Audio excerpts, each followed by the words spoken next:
Happy Friday, everyone. Lots of movies to review. A movie that must be on your radar. Good luck. Have fun. Don't die. Plus an interview today with the director of Mockbuster. Yes, a filmmaker documented his journey making an asylum movie. You have to see it. We'll talk to him today. And lots of news. And we'll talk the upcoming episode of Starfleet Academy next week. Alan has seen it. And the new Muppet Show. Alan has opinions. In fact, where is he? Alan, I've been looking for you myself. Alan. Hey, man. Hey, yo. It's a new day. It's a new CEO at Disney. Aren't you excited? Things are going to change. They're so finally excited. going to change. Oh, my God. Yeah, because nothing says change and a bright future than hiring within. Yeah. Oh, my God. Yeah. Oh, by the way, we're in trouble. I think nothing's going to change. Nothing's going to change. But by the way, I should point this little thing out here. Yeah, let's point it out. Look, I've met a Disney CEO. That's great. Oh my God, is that Josh tomorrow? That's Josh tomorrow. I met him at South by Southwest like 3 years ago. Not D23. Not D23. He was, for some reason, he was doing a parks presentation at South by Southwest, and press was invited to a little gathering and got to meet and talk to him. Basically told him I hadn't been to Disneyland since the pandemic, and hoping I would get free tickets out of him, and didn't happen. It didn't work out. Didn't work out. Oh, well, there you go. Yeah. There you go. Let's say hi to people in here. It's a brand. I feel like free. Now that Award This is over, I feel free, but you can, you gotta, I gotta edit this for a second. I gotta show you guys this. The early bird deadline for Award This is March 30th. That's right. You can go to filmthreat.com, click on submit, or go to awardthis.com. I like to go to our link tree. Our link tree has like everything. Mm-hmm. So if you want to be considered for that, let us know and, submit your movie. Alan or someone on the Film Threat team will see your film. Go to awardthis.com. or linktree/award this. The early bird deadline, March 30th. And we look at movies, what ones would be good for us to consider for Award This. So, or just get your movie reviewed. Go to filmthreat.com, click on submit in the top right of the thing. That works too. Exactly. All right. Hey, here we go. Let's go, Alan. Yeah, John Who gifted 5 Film Threat memberships. Thank you, John Who.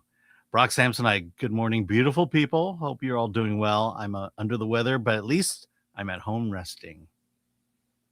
Nova Star, good almost afternoon from Michigan's Frozen Thumb. Yeah, and Brock, everyone I know is sick right now. Yeah, I somehow escaped, but everyone I know is sick.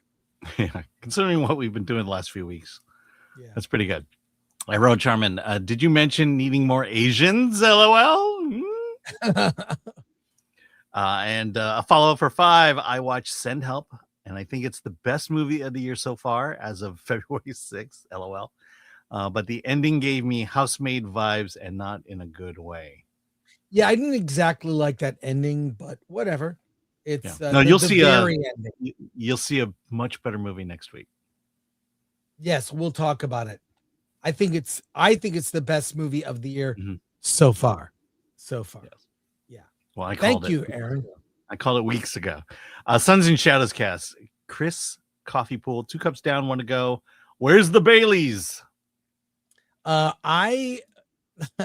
not going to be drinking for a while. I mean, I did after my obligation at Award This was over. I was like, all right, now I'm going to drink for the after party. But no, I'm taking a break. It's going to be mostly just I'm taking a break. Need to do it every once in a while. So after the Super Bowl, it will be dry. After February. the Super Bowl, I'll be fine. Okay. Yeah. Lord Thoughts says, like, share, subscribe, hit that bell for notifications, sign up as a member, join us on X, Rumble, Discord, and Instagram. Buy our merch, shop.filmthread.com. Notice we don't say Facebook. We're not really, I mean, there is a film thread Facebook. We're just not super active with it. But thank you, Lord Thoth. You're very dutiful. I appreciate you. Hey, Alan, you weren't here on Wednesday. No. But it was a fun show with Badger. I hope you watched. One of the things that you missed were all the Netflix hearings. Well, another clip came out from Forbes. I want to show this. These are the hearings over the Netflix acquisition of Warner Brothers. Mhm. This is a clip, gives you a little more insight. This is Ted Sarandos. I think he's just kind of telling them what they want to hear to make this deal go through. Yeah. But when you see this clip, they're all fascinating. Here we go. Thank you, Senator Welch. Senator Sprague. Thank you, Mr. Chairman. Mr. Sarandos, you are currently the co-CEO of Netflix. Is that correct? That is correct, sir. Okay. And until recently, you were the chief content officer. Is that correct? It's been a couple of years now, yeah, but yes. Okay. Do you think Netflix is a powerful company? We're a successful company.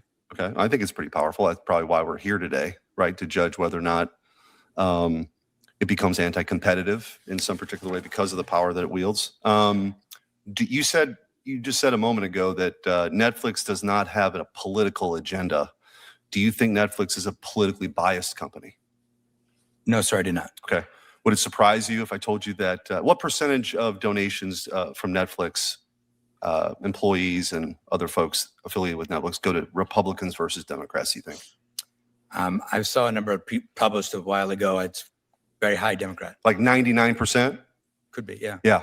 That seems pretty high. Do you think that indicates any kind of bias by the company? Sir, Netflix doesn't have a political giving arm. It does not have, we don't have an active PAC. We don't influence our employees to do anything, and our employees can support issues and candidates at their will. Okay. On June 20th, 2020, on its X page, Netflix posted a video titled, quote, "To my white friends, guilt, shame, embarrassment," end quote, and saying, quote, "We need to do everything in our power to amplify that message." Do you stand? First of all, I think most people attracted to work in the entertainment industry probably lean left. Mm-hmm. And then what happens is they hire people who think like them. So that's why this is. Yeah. So while he's saying they have no PAC, they don't, their employees are pretty much on one side of the aisle. Yeah. Well, there's also conservatives purge that had gone on a while ago. I mean, Jeremy Boring talked about co-founding Friends of Abe, a secret society of conservatives. I mean, come on. Yeah, but Jeremy Boring, by the way, the Jeremy Boring interview was phenomenal. Yep. Went more than half an hour. He talked about Lupita Nyong'o casting in The Odyssey, but go watch that. But this Netflix hearing, to me, just like revealed the obvious about that. None of this is a surprise. What's surprising is Ted Sarandos is being asked about it. This is another. You got to see what happens. Well, also he's being asked about it. He answered it in a diplomatic way, and then nothing will be done about it. He's very diplomatic. I honestly like Ted. I like Ted Sarandos. We've met him a few times. Yeah, but he knows he's good at this. Let's continue. By that statement? I have no recall of that statement at all. Okay, I just read it to you. Do you have a wait? Let me go back a little bit to refresh your memory about this statement. That message. Do you stand by that statement? Wait, let me go back. Let me go back. June 20th, 2020, on its X page, Netflix posted a video titled, quote, "To my white friends, guilt, shame, embarrassment," end quote, and saying, quote, "We need to do everything in our power to amplify that message." Do you stand by that statement? I have no recall of that statement at all. Okay, I just read it to you. Do you have an opinion about it?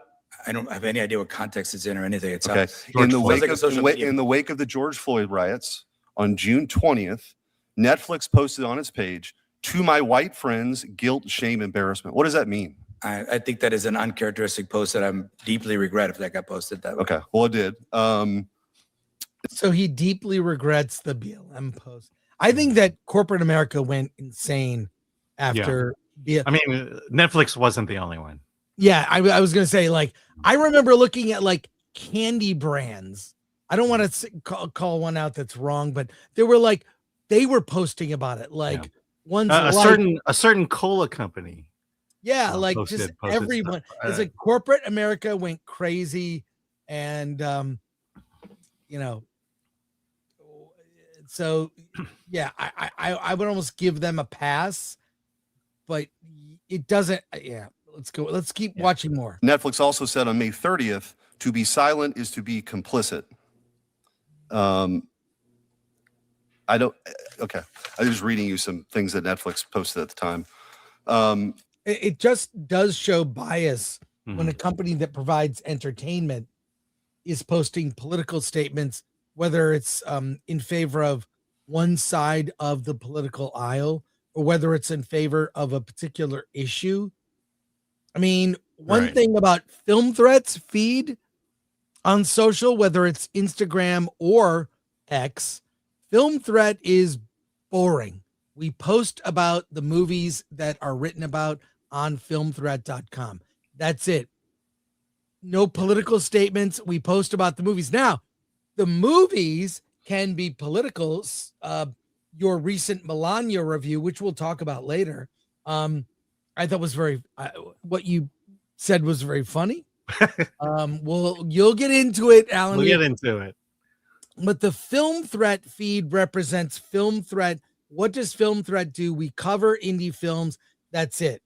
Now, we cover the full spectrum of the political all spectrum. sides. It's like, so Film Threat's like, this is about the movie. Go read the review of the movie. Alan Ng's feed, by the way, we may talk about a couple of your posts. It is balanced, but it's fair. But it's a separate thing from Film Threat. So you have your Film Threat is you. Same thing with myself. I usually just try to be funny, or point out something ironic or troll. That's what I like to do. I think you do the same. I think you're funnier than I. Yeah, I think. Yeah.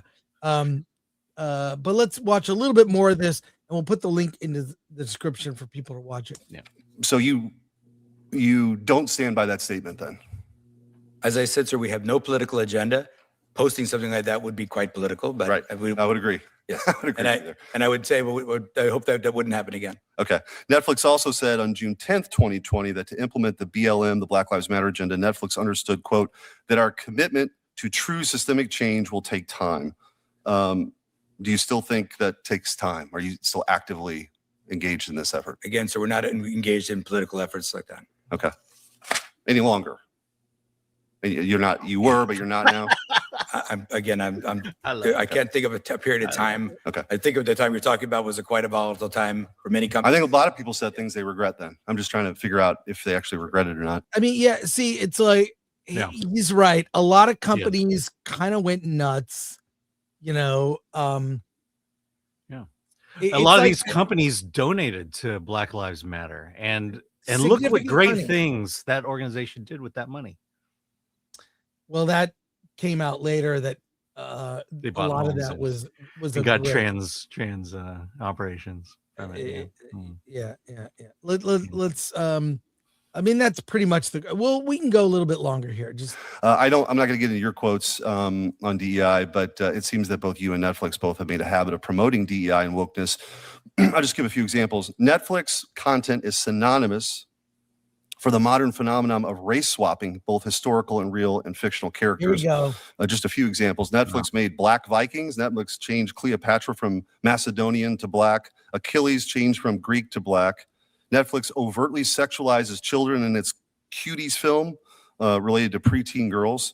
You mentioned earlier that you can block for titles. I'm not sure blocking the word cuties would shield kids from the over-sexualized content in cuties. So I'm not sure that's sufficient enough. Netflix, it continues to push sexual and gender theory on kids. And maybe this is what was being referred to earlier. 41% of G-rated, kid-approved series contain LGBTQIA plus content. 40%. Yeah. Let's keep going. I think we should watch. It's not long. Let's watch more. You are the co-CEO. You were the chief content officer until recently. Yes or no? Does Netflix stand by its content production decisions? Senator Schmidt, we have a great deal of programming on Netflix for all left, right, and center. We have state-of-the-art tools for parents to manage what their kids see on Netflix. You can block anything. What you just described is exactly how it works. You block that title. But why would I block cuties? What would, if a G-rated movie came out called Cuties, why would I have any belief as a parent that would be related to over-sexualized kids? So what he's talking about is, this was a clip from we showed on Wednesday. Do you trust Netflix? Yeah. I think until recently, when I say recently, the last until recently, like the last 10 years almost, people trusted Disney. Last 5 years, that trust has eroded. Yeah, I mean, you literally could just plop your kid in front of the Disney Channel, walk away, which is a bad parenting decision in the first place. I'm guilty. But at least you knew that Disney was not going to subversively bring in LGBTQ contents when for a audience that's too young for it. Well, in the 90s, my kids grew up in the 90s. I plunked them down in front of the Nickelodeon, Disney Channel. It was trusted. We listened to Radio Disney. You know, there was innocuous, fun songs, whatever. I think all this trust in corporations is out the window. Out the window. And yeah, and again, I'll restate: we never should have been in a position where we just implicitly trusted a company. Yeah, you know, as parents, you should watch everything your kids are watching. I feel stupid, but also they were watching things I had seen when I was a kid. So I had the trust in the brand Disney. I think Netflix gained trust, but not anymore. Let's keep going. We'll finish this up. That film you're speaking of is a MA-rated adult movie for adults, not for kids. And the larger point, sir, is that of all the American values that we all share, and I understand parenthood is hard. I understand it's a difficult world that we all navigate. But the one we value a lot is the First Amendment. A lot of that is freedom of speech. And I get it. What I want to do is give creators a place to tell their stories and parents a place to control. I have no problem with a wide variety of content. That's not the issue. This is America. But I guess the point I'm making is that your company has made overtly political statements, has moved an agenda of DEI. You have Susan Rice on your board, the founder of sort of Barack Obama's DEI agenda. 99% of your employees contribute to Democrats to the tune of hundreds of millions of dollars. Your content's over-sexualized for kids. You're engaged in this very woke programming, overwhelmingly. You do have some other options, but overwhelmingly. So the question before this committee, and you come before Congress, why in the world would we give a seal of approval or a thumbs up to make you the largest behemoth on the planet related to content? It seems as though you have engaged in creating not only a monopoly of content potentially, but the wokest content in the history of the world. So forgive me if I'm a little concerned, not only as a parent, but also that somebody believes that we ought to have a wide variety of content options. There are some, but the overwhelming majority of your stuff right now is overwhelmingly woke. And it's not reflective of what the American people want to see. So respectfully, if you ask a mic drop, and then he's gonna look. Ted's gonna do what Ted's gonna do. Watch. Netflix member today, or a consumer today generally, how they view Netflix. I think that, but a proof point that we might be doing the right thing is they talk about Netflix in the exact same terms as they talk about the country.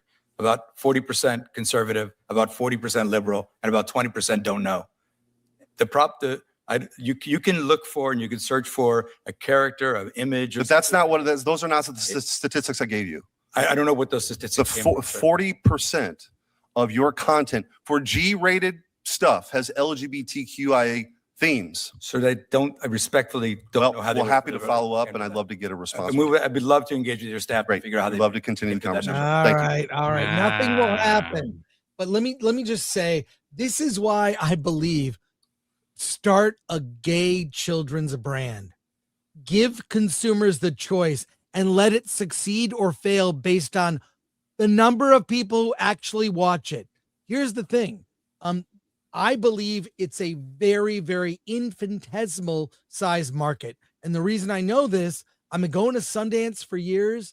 I've gone to film festivals for years. A lot of the movies lean progressive, the majority. And that's okay because those movies are small and they're for a certain market. And in the past, they opened in LA and New York, and they were tiny movies made for not a small sum of money, and they performed at that level. Create a branded. This is all of our programming of a certain type, LGBTQ, call it woke, whatever you want, children's programming, and brand it Disney Sparkle or Netflix Sparkle, and let it succeed or fail based on the marketplace. I believe in consumers and the marketplace. I say give them a choice and then program based on what the consumers choose. Alan, final thoughts here. Yeah, I mean, I agree. I think for me, the issue really is the children's programming. You know, again, I don't know. I mean, I do know. All companies got suckered in during the pandemic and a certain presidential election that things need to change. And no, Netflix wasn't the outlier. Everybody was doing it at that time. I will say, to defend Ted Sarandos, he is right in the sense that the Netflix, if you look at it, is fairly broad. It does have stuff that pisses off progressives, Dave Chappelle for one. Shane Gillis has shows on the thing. There should be more conservative content or more content made by conservatives than there currently is, and that would be my issue. But to his credit, when his staff decided to walk out in the middle of the day because of Dave Chappelle, he stood firm and said, "No, we're showing everything. Hannah Gatsby is there, Dave Chappelle is there. Everyone gets, at least in the stand-up space." Every voice gets heard, and he didn't back down, and good on him for that. But look, I think he thinks he's balanced. He could be a lot more balanced than Netflix could be a lot more balanced than it currently is. And kids don't need to be getting LGBT content in kids shows. We're gonna have limited comments today. We'll go to comments after we go through our news stories. I have some fun things to talk about. You know what trailer will not be at the Super Bowl? Supergirl. You would think the upcoming Supergirl movie opening in June would be at the Super Bowl. You have a Super Bowl commercial. Well, guess what? They are promoting the Puppy Bowl on the official Supergirl account on X. Out of this world cuteness. Watch the Puppy Bowl Sunday at 2 p.m. Eastern, 11 a.m. Pacific on Animal Planet. And don't miss Supergirl opening in theaters June 26th. Let's take a look at this promo, Alan. It has puppies in it. It's so cute. Puppies. Aww. And I play Kara Zor-El, otherwise known as Supergirl. Today, I am surrounded by some real-life superdogs from Best Friends Animal Society, all ready for their loving homes. See more incredible rescue pups battling for glory and the Lombardi Trophy during Puppy Bowl on Animal Planet. Hope you find a good home. There you go. Which one's the Supergirl next promo. crypto? Every James Gunn DC movie will have, they'll do Bat Hound, which is a real character in the Batman movies. Let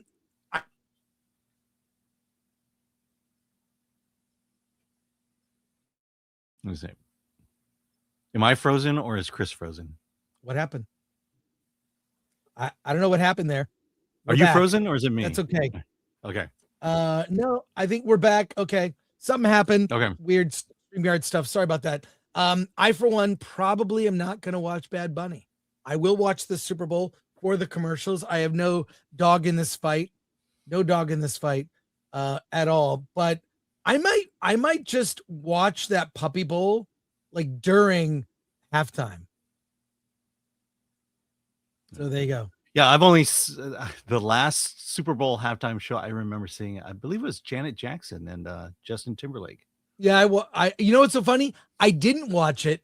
I went to get food, pick up food, and I missed the whole thing. Oh my and God. Saw the news after. Generally, I don't like the halftime show at the Super Bowl. It's always a musical act past their prime. Although I did love Prince. That might be one of the best. Oh yeah, that was no, but I remember because I was with friends watching the Super Bowl and everyone checked out. They were not watching the show except for me and my old roommate. And when the boob popped out, we just kind of looked at each other going, did we see what we thought we just saw? Well, I don't think there'll be any boobs at the Puppy Bowl, but I think guaranteed there'll be something. Isn't Bad Bunny performing in a dress? Yes, he is. I believe Green Day is going to start the Super Bowl halftime show, and then it'll lead into Bad Bunny, which, I mean, what a great combination for America. Yeah. I will say, to the overall point, I think it's smart that that there is no Supergirl commercial because I would at this point in the history of America question the price of a Super Bowl ad and whether you're getting value for that. And I think Supergirl is, look, let's be real, it's a movie for girls, it's a movie for women, and so that's why it's a Puppy Bowl commercial and not a Super Bowl commercial. Hey, Alan, you were not here for our interview with Jeremy Boring, which was fascinating. We talked about the casting of Lupita Nyong'o in The Odyssey. We talked about authentic casting. We talked about his new series, The Pendragon Cycle, Rise of the Merlin, which I've seen the first 4 episodes and quite enjoyed so far. I'm enjoying it. It defied my expectations. Better than I thought it would be. We did a trailer reaction and I wasn't impressed. There's very little CGI in it, which I think is very impressive. But he broke some news about the Pendragon Cycle season 2. I'm going to play the clip. It's a short clip here where he discusses it. Because I don't know if you saw the interview. We know how we're going to approach the storytelling, and I think we can put forward a great second season. So if it's greenlit in your mind, you could get the gap between, because the biggest problem is, oh, that was great, and then 3 years goes by and we never get another season. People forget. Yeah, you could get that gap down to like 1.5 years, 2 years at max between seasons, if given the appropriate time and funding. Well, like I say, we're a little ahead. We've already got drafts of the episodes, so if we get a pickup, we'll get to work. Excellent. There you go. There you go. Breaking news. Scripts are written. Yeah, no, I that's encouraging. Yeah. That's encouraging. So I like that. Another story here. Alamo Drafthouse faces backlash after ditching no phones policy. I am a fan of the Alamo Drafthouse. There's one in downtown LA, the one in Austin. I went to the original Alamo Drafthouse. The very first one in Austin, Texas is phenomenal. Their whole philosophy was, hey, we're going to we know you're sneaking beer in the movie theaters to watch movies. How about we just serve you beer and nachos and wings and burgers and food? I know, Alan, you're a fan. I love the Alamo Drafthouse. Yeah, it's a great environment. They have this thing where they have like golf pencils and paper, and they have a menu, and you just write down, I want some popcorn. Now, what you do is show up 30 minutes early. There's a pre-show, which is always hilarious. They show trailers and weird videos like Japanese commercials featuring celebrities, and I love it. Now they're saying you can use the app to order what you want to drink or eat or whatever, which means people will be pulling out their phones Alamo Drafthouse faces backlash for this. It's just an overpriced AMC now because you do pay a premium to be in their theaters because they have little trays in front of you to put your food and your drinks. I love that. Every chair is a recliner, and the theaters, I think the biggest theater holds under 100 people in the theater. Alan, are there notes for this story, or did I sum it up pretty I think well? you summed it up, even if Okay, there I were want to notes. hear your opinion on this because I know you are a fan of I am a eating fan. pizza, burgers. I've seen on your Instagram, Film Threat Alan, your Instagram, you have reviewed pizza. Yes, we did it on a episode of the one episode you weren't here that I had to do by myself. Sure.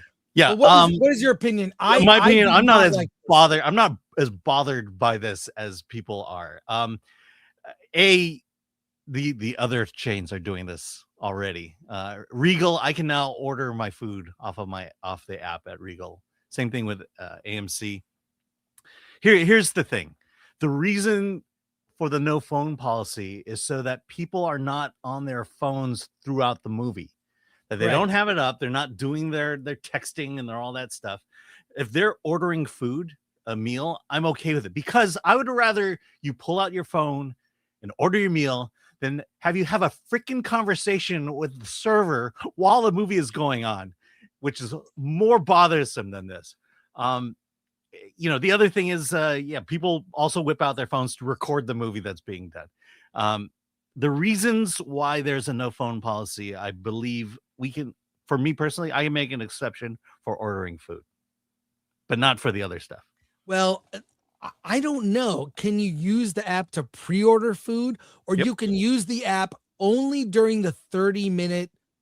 I like the previews at Drafthouse. They play trailers, but they mix it in with weird things like John Waters' no smoking commercial, which is hilarious. So that programming that precedes the movies is great. It's well curated. It's funny. It's really good. It's part of the show. It's part of why you go, but they have to do a compromise. Maybe there's an app, maybe there's a touchpad that's outside where you just order it out. Like there. AMC? Yes. But that's exactly what AMC does. There's no refreshment stand at Drafthouse. You have to order in your seat. And they have a server that checks your ticket to make sure you didn't sneak in. Oh, and they're selling and they're upgrading and they're trying to get add-ons while this is going on. Right. Someone orders next to me during the movie. They're having a full-on conversation because the guy doesn't know how to order. And, and then he has to go through all these instructions. You're right. That's distracting too. Can they figure this out? A compromise? There's an app component, but you can only use it a certain time or in the lobby, or there's a kiosk in front of as you enter the theater, which is basically an iPad, where you just order your stuff, and punch in your seat, and then you sit down. I actually don't like talking to the server because I feel like I'm bothering other people. So your point is taken. Your point is taken. And plus, I don't order complicated stuff. It's like pizza with pepperoni. Okay. Boop, got it. Let's go. No. Let's go. So there you go, Alan. Let's go to your comments and then we'll go right into reviews because we have a lot. Let's start with Soups here. Yes, from Pilgrim Media for 2. If Netflix gets Warner, I'm only stealing movies. You might have to be a thief. Yeah. Thank you, Pilgrim. JPTRX, member for 40 months. Wow, 40. We're in the 40s now. Wow. FBLM and political correctness, respectfully. Thank you, JTPRX, and thank you for your continued support. And our good friend Pookie Malibu for 5. Thankfully, Criticalist is here to help us decide if content is safe for our kids. I mean, we need multiple. I think Rotten Tomatoes helps. I also think Criticalist is critical now. Thank you. Yeah, Matthew Hammond for 2. Will Netflix allow blocking of LGBT content? Matthew, I have argued that when you see the little logo on the side of every show and it says mature audiences, MA, and it says tobacco use, I think you have to put in there LGBT content. And then it has to be part of the rating system now. Really, I think it's important. Yeah, I just look at the poster and I can tell. Yeah. Media for 2. I'm hating James Gunn more and more daily. Aww. Well, I think we've come to realize as we've seen things roll out that his vision is not as he's not the Messiah we thought he would be. Yeah, I really think he peaked with Guardians of the Galaxy, the first movie. Thank you, Pilgrim. Sam Spurgeon. That movie that movie that sexualized kids was for adults isn't a great answer. Exactly. Yeah, I mean that movie wouldn't have appeared on the kids accounts. Nova Star. Anyone even conservative adjacent hides in entertainment. Yeah. Well, Seeds. This committee was nothing more than political theater. All committees are nothing more. Yeah, they're all political theater. You're putting on a show. Yep. Bill S. Preston Esquire. There's politics-based discrimination across Hollywood, not just Netflix. Yep. Olaliukui. Chris Allen. I will never forget the moment my wife and I saw a trailer warn us that the movie contains themes. Gator McCluskey rules. You guys have slowly become my favorite movie channel. Hey, thank you. I used to be all about Stuckman and Johns. I prefer your style and honesty. Cheers. Oh, thank you, Gator McCluskey. I would say Johns is still pretty honest. Yes, I know Jeremy Johns. I've liked his reviews for years. He's a stand-up guy, and he rides a motorcycle. So there you go. Ari and me for $4.99. I dislike Alamo. The fall of theaters was also over complications. The overcomplication of the experience. Yay, good food. Just go eat before or after. I hear you, but you have a choice: AMC or Drafthouse. I think it depends on the movie. Yeah. Also, at least here in LA, the Drafthouse is in the worst location you can possibly imagine. Yeah, it's actually not a good location. Yeah, the parking situation is better than most, but for the most part, the dine-in AMC I live near does exactly what the Alamo Drafthouse is doing. Hey, they cut the menu down. That was the problem. They cut the menu down. Okay. We've got a lot of movies to review. We'll do limited comments between each movie. It's going to be very limited. And then we're reviewing. I'll tell you what. So you know what's coming up. Strangers Chapter 3. Melania. Good luck. Have fun. Don't die. And I'm going to tell you how to get free tickets to see the movie. Dracula. Solo Mio. Iron Lung. Scarlet. Starfleet Academy Episode 5. And we'll talk We'll talk about Starfleet Academy Episode 6, and then the Muppet Show, and then we have an interview with Mockbuster director Anthony Frith, all the way from Australia. So, might be a longer show today, folks. But let's start with something Alan and I have both seen. Let's start with Melania.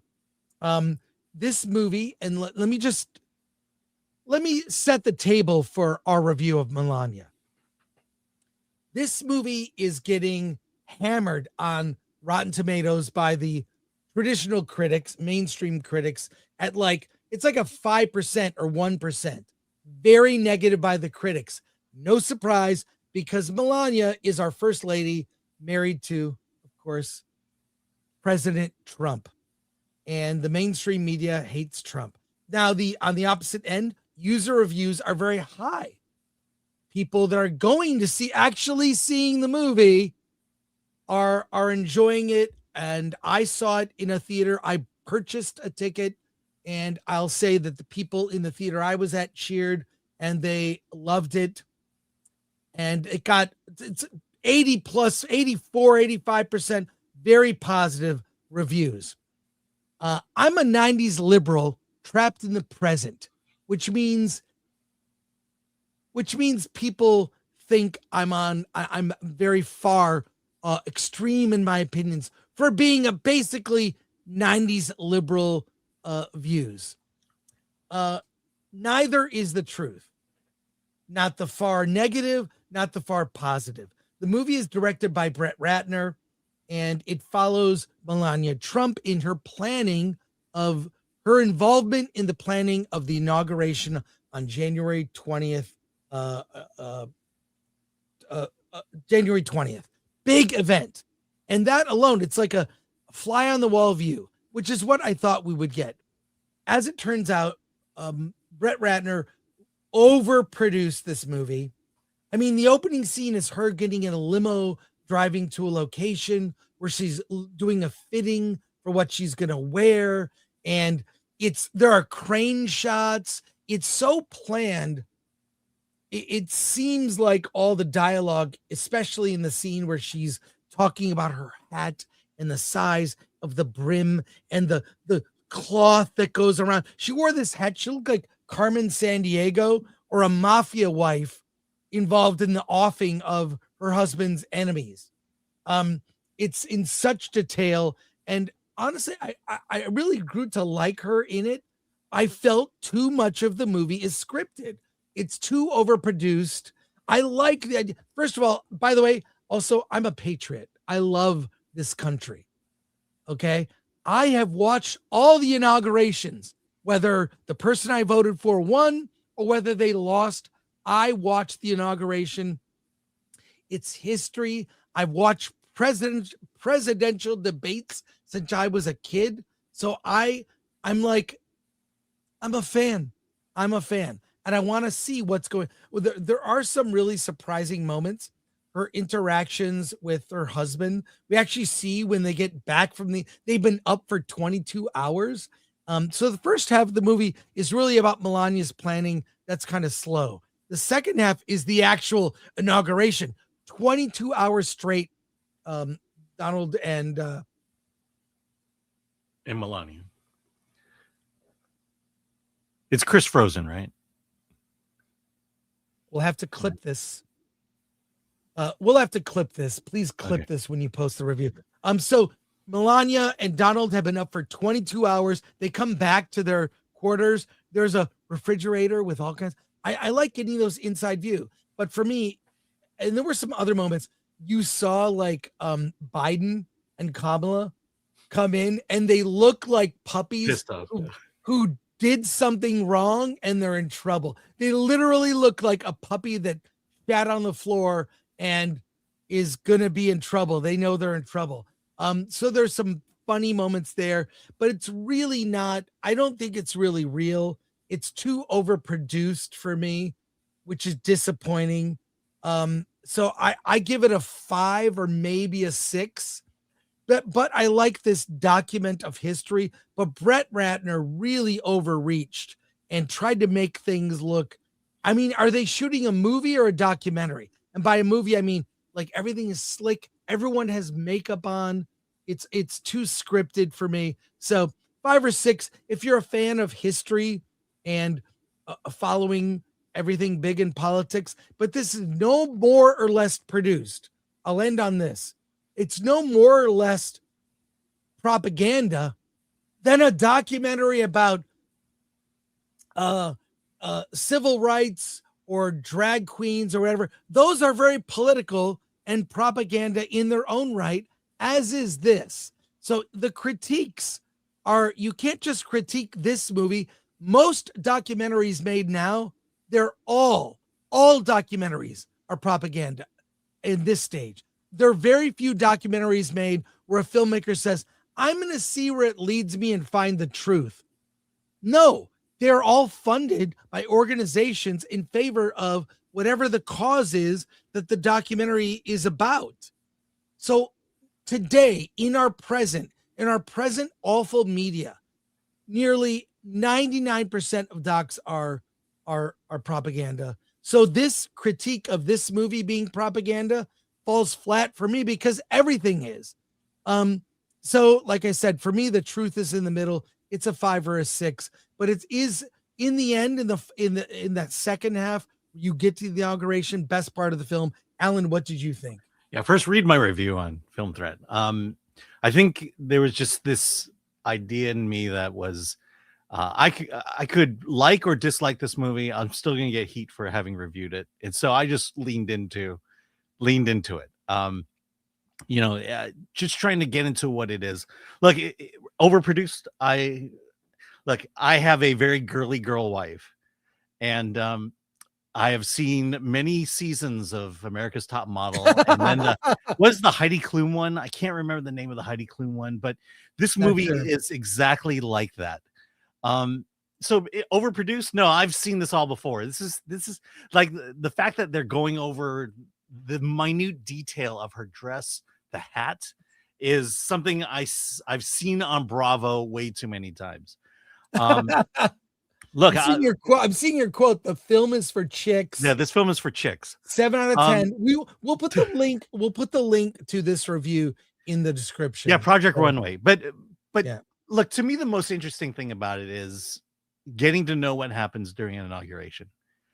Yes, and I do like the fact that, unlike previous first ladies, she just embraces the femininity of the role. Yeah. She has her causes. She is a wife. She's a mother. She's the keeper of the house, of the White House, and that's kind of what you want to see, is just the idea that the White House, the people who represent us, that there's this kind of grand opulence that goes and surrounds it. And she certainly embodies all that. And fuck the politics. I mean, look, there's just, you're never going to win. Everyone's going to accuse you of being this or being that. So I think with my review, I just decided A, not to care, and B, I wanted my review to be a lightning rod. Just kind of like, if you are a progressive and you hate Trump and you have TDS, I just want you to read my review and see at the naivety, the naive tones that I give it, and hope you have a great day. And maybe you'll do a video on my review. Well, it's 5% on Rotten Tomatoes, but on Fandango, it's 99%. Is that right? From Rotten, that's interesting. Yeah, and they're also touting that's the lowest rated movie on IMDb. Which, I mean, who's rating movies on IMDb? I don't know, but we will put the link to Alan's written review in the description for this review. Check it out. Let's go to your comments right now. We have a lot. It's for chicks.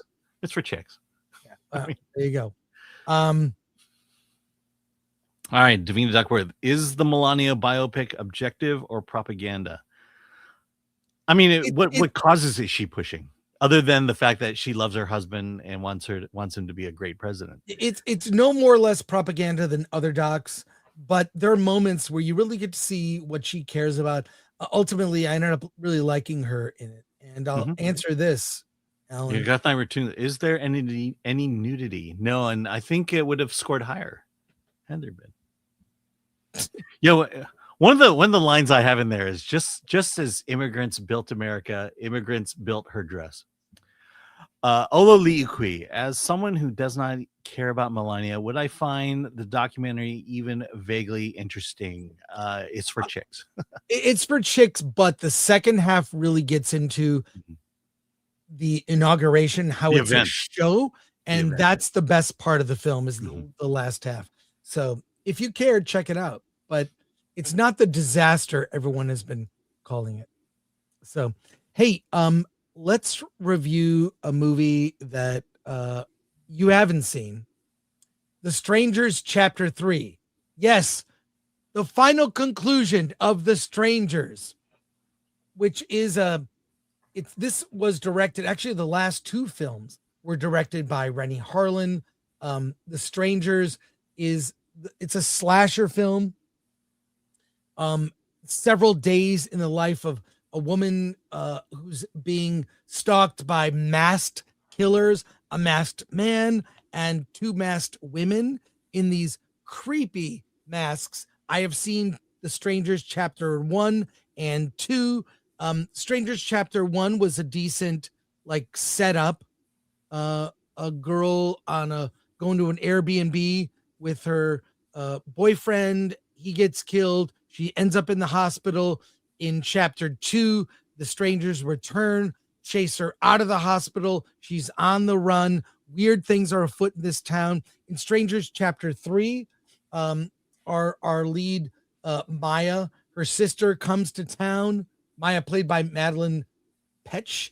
Her sister comes to town to save her with her husband, searching for her, going to diners. We end up discovering in Strangers Chapter 2 kind of the origin of they were children and how they were pretty sick and developed. We know they're masked. For these first two movies, they're masked. Well, in this movie, masks will be revealed. I'm not going to give what the spoilers are. There's the police may not be who they seem in this town. And I will say, I thought the movie was terrible, but at least it was. Strangers Chapter 3 is terrible. It's the best of the three in the series, and what it does is it answers not only who these masked people are, but why they are doing what they're doing. And we see them in stages. In Strangers Chapter 2, we saw them as children. Then in 3, we see flashbacks of them as teenagers. And then they're revealed for who they are and what their connection is and what's going on. Ultimately, kind of unsatisfying to me, but at least this movie, it's the best of the three in a series. So it's kind of ambitious. It's like 4.5 hour series of movies with one story following one final girl through her journey. And so I like this, the best of the three, in a series I really didn't like. I don't know if it's not really an endorsement.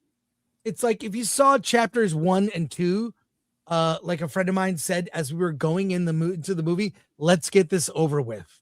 But I will give it credit for actually, I thought 2 was kind of a waste of time. But chapter 3 does bring it all home. Who are these people? Why are they doing so? So we see in chapter 1, we don't see them at all. Chapter 2, we get them as children in flashbacks. Chapter 3, we get flashbacks of them as teens, and then we get the reveal. I don't think it's any surprise, and this is like Final Girl the series in a way. So if you're a fan of the Strangers films, I get it. Chapter 3 is the most satisfying in sort of an unsatisfying conclusion. So make of that what you will. I can't recommend it unless you've seen the first 2. And that's so I don't know if that really helps you. You have to have seen the first 2 to even know what the hell's going on. If you haven't, it's a skip. Wow.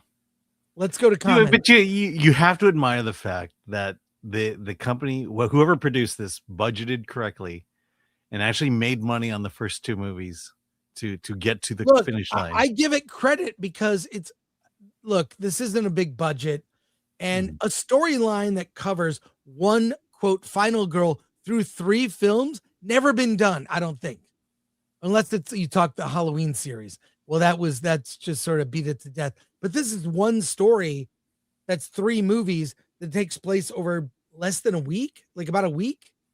So very ambitious, very ambitious. So I'll give it credit for that. But unless you've seen the first 2, don't bother with this. Let's go to comments. But now you'll see the first 2, which makes money for those movies. Snakes and Funerals. Strangers are just friends you haven't met yet, right? That's right. Well, Tom Siebert. Hey, Tim. Best of the 3, but still terrible. Chris Gore film threat. That's an accurate comment. And we'll leave it there. What should we review next, Alan? You can do. How about something we've both seen? Solo Mio. Okay. Solo Mio is the story of, Kevin James plays an art teacher, Matt Taylor. He proposes to his girlfriend in a little viral video he makes with all his students. It so beautifully proposes to her, and they're going to do their wedding and honeymoon in Italy. It's a whole planned honeymoon with trips to the vineyard, and they're going to a concert to see. Well, I don't know if we should talk about the concert. It's a big surprise.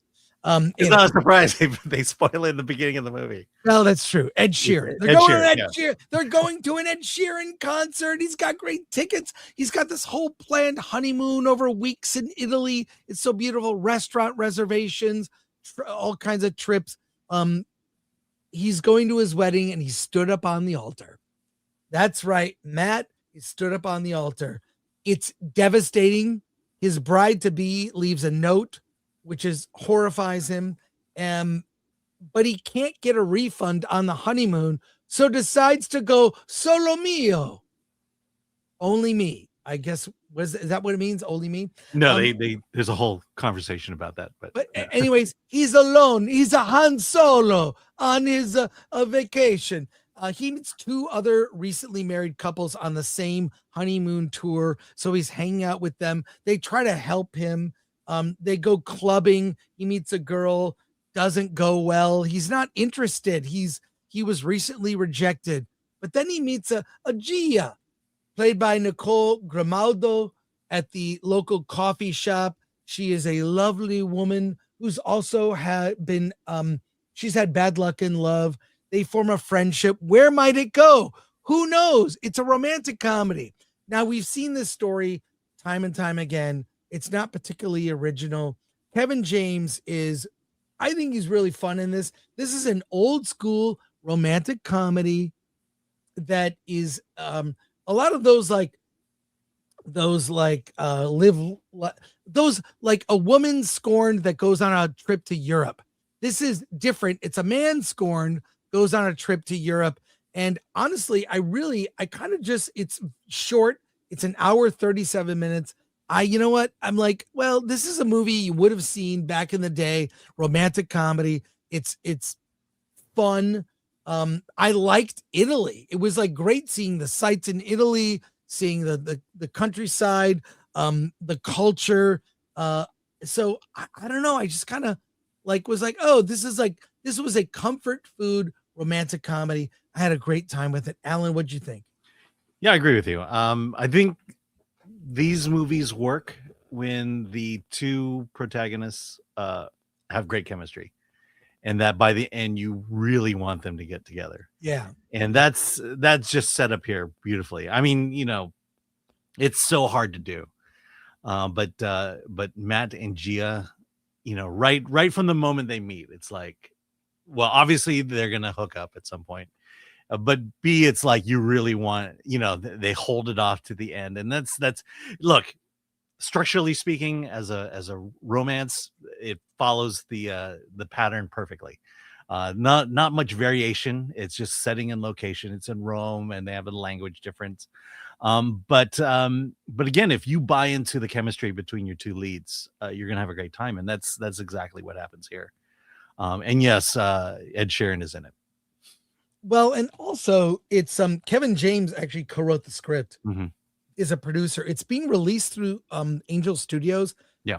It's not religious in any way at all. So it's not there's elements. There are elements, but look, it's not like the movie that Angel Studios normally puts out. But I thought this was very fun. If you want to take your significant other to a movie and just have a good time, it's also doesn't overstay its welcome. 97 minutes, couldn't be better.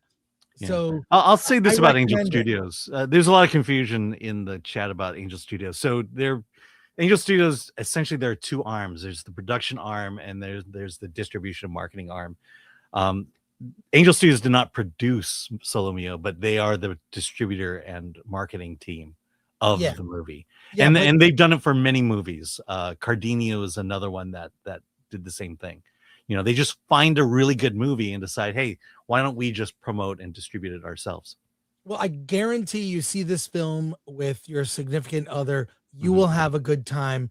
It'll get you in the feels. Even though I've seen this movie 100 times, this is a really great version of that movie. And I love the travel aspect. Yeah. And for those Angel Studio fans, Jesus is in the movie. There you go. Let's go to quick comments.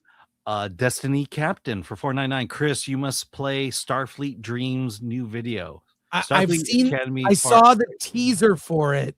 We'll wait till the end of the show. I saw the teaser. Yes, I'm aware of it. I subbed to the channel. Thank you. Destiny. Okay. Shane the liver or the liver. Does he eat spaghetti with the spicy meatballs? He sure does. Not sure how spicy. There is that. But there were meatballs. Yeah, we'll I'm gonna. How long is this? Yeah, I've seen this. This is the teaser for a video that's coming out for Starfleet Dreams. Sub to their channel. We've got so much to get to. Alan, Yes. we've both seen this and we have already declared it one of the this is the best movie of the year I've seen so far. Good luck, have fun, don't die. Alan, why don't you tell the story of this film and let's get into it. Okay. Yeah, that's the one let me. Okay, so I'm really thought you were going going to to talk about one it movie because I've already reviewed it, and I thought you were going to talk about it since you had just seen it. I just did the Since first I'm two. gonna- You should be prepared to talk about all the films. Yeah, well, we talk should about meet on the show. You know, we should meet beforehand. Okay, clip and this just- out when you do the clip. Let's talk about good luck, have fun, don't die. Alan, everybody's waiting. I know. I'm pulling my notes up. If anyone has suggestions, By the way, I reviewed 5 movies yesterday, and I average about 2 to 3 movies a day. And so I'm sorry I don't have the exact plots and character names of every movie I've seen a month ago. see what I do is I put up the Google thing, and I already have here. I have all the movies. Look, I reviewed this over a month ago. So I thought since you're going to talk about it, that you would talk about it. But anyway, Sam Rockwell plays the man from the future who arrives at a Norm's Diner. Yes, the Norm's Diner. And he is there to tell people that AI is about to take over the world and that the apocalypse is coming and that there's still time to thwart the apocalypse. But it requires the right combination of people in the diner. And so what he must do is he must select his team to go and battle the AI, except for the fact that he is time looping, meaning he has done this well over 100 times using different combinations of the people in the theater. So this one, he finally gets the team that he thinks is going to do it. Ingrid is played by Haley Lou Richardson, who is a young teen. Mark and Janet are kind of teachers who are involved in a secret romance. Susan, played by Juno Temple, recently lost her son at a school shooting several times. And then there's Scott and Tim, who, let's call them the red shirts. And so he grabs his team, and it is now an adventure, much like Time Bandits, where they must go and confront the AI. And that is at least the non-spoiler story of Good Luck, Have Fun, Don't Die. Yeah, it's so it goes. So Sam Rockwell leads this team. He has done this before. It's almost like a video game loop where he gets to a level but can't pass the level. He's trying to put together the best team from norms. Each person has they contribute something different as they're going on the journey. So it feels almost game-like. He's coming from the future, his dystopian future, into the past, and he's done this 117 times and failed every time, but he's picking a different group who might be able to have the skills to actually defeat this enemy, which is basically AI. I don't want to get into spoilers from the second half. You need to see this film. It's the most culturally significant action comedy of the last decade or maybe ever, because of what the film addresses. It addresses Vincent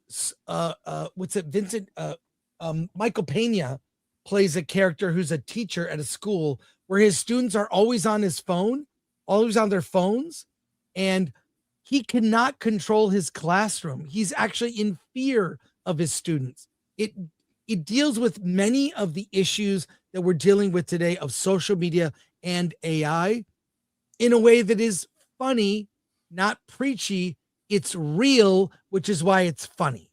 And I mean, I plan to see it again because I want to see it with a packed crowd. I really want to see it with a crowded audience. The first time I saw it, it was just very few people in a screening room. This needs to be experienced with a big crowd. It's a crowd pleaser, fun. I think it kind of peters out a little bit at the end, and you could even interpret the ending. You can interpret the ending two ways: positive or negative. But what this movie deals with, which almost no films deal with now, no films deal with what we're experiencing, what's in the zeitgeist. And what's in the zeitgeist rings true. That's why it's funny. It's also sad. What has become of, we talk about, Gen Z and movies, the relationship to movies, the Gen Z stare, what these screens have done to culture, male-female relationships, to our lives, to students, to reading comprehension.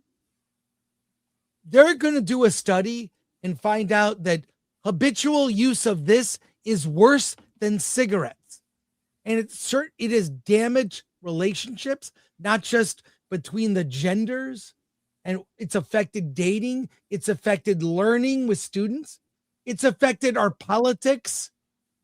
This movie is a warning about all of that, which we already know.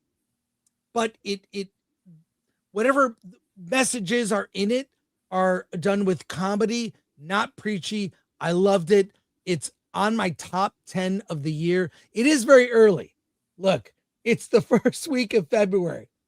But and so strong recommendation, 9 out of 10 for me. Recommend it. Alan, your final verdict. Yeah, I mean, I saw this January 3rd and already declared it the best movie of the year. The art of this film, this is Gore Verbinski, by the way, who directed it. It starts with this 11-minute speech from Sam Rockwell, and it is engaging, and it is totally Sam Rockwell.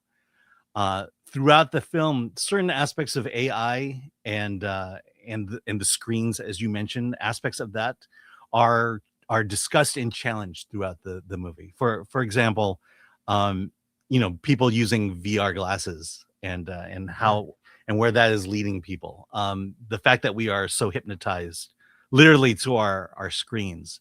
I mentioned the school shooting thing. It is that is handled in a way that starts off really uncomfortable, but then becomes satire. And it has to be seen. Then it becomes this adventure of getting from point A to point B. Being chased by who and by what? The script here is very smart. And then the ending. It all has to lead to something big and immaculate.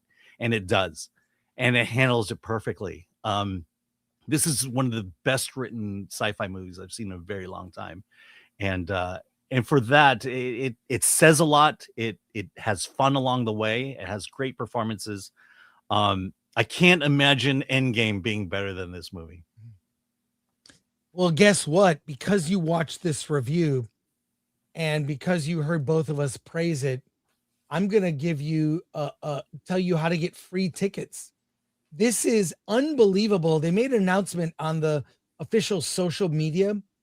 If you or someone you know has been quietly replaced, sidelined, or optimized in the name of progress, tell us your story and receive a pair of free tickets on the house to Good Luck, Have Fun, Don't Die. And Tom Ortenberg, the CEO of Briarcliff Entertainment, releasing the movie, says, who better to see a film about AI's impact than those already experiencing it firsthand? Here is the website, which is Good Luck, Have Fun, Don't Die 2026.com.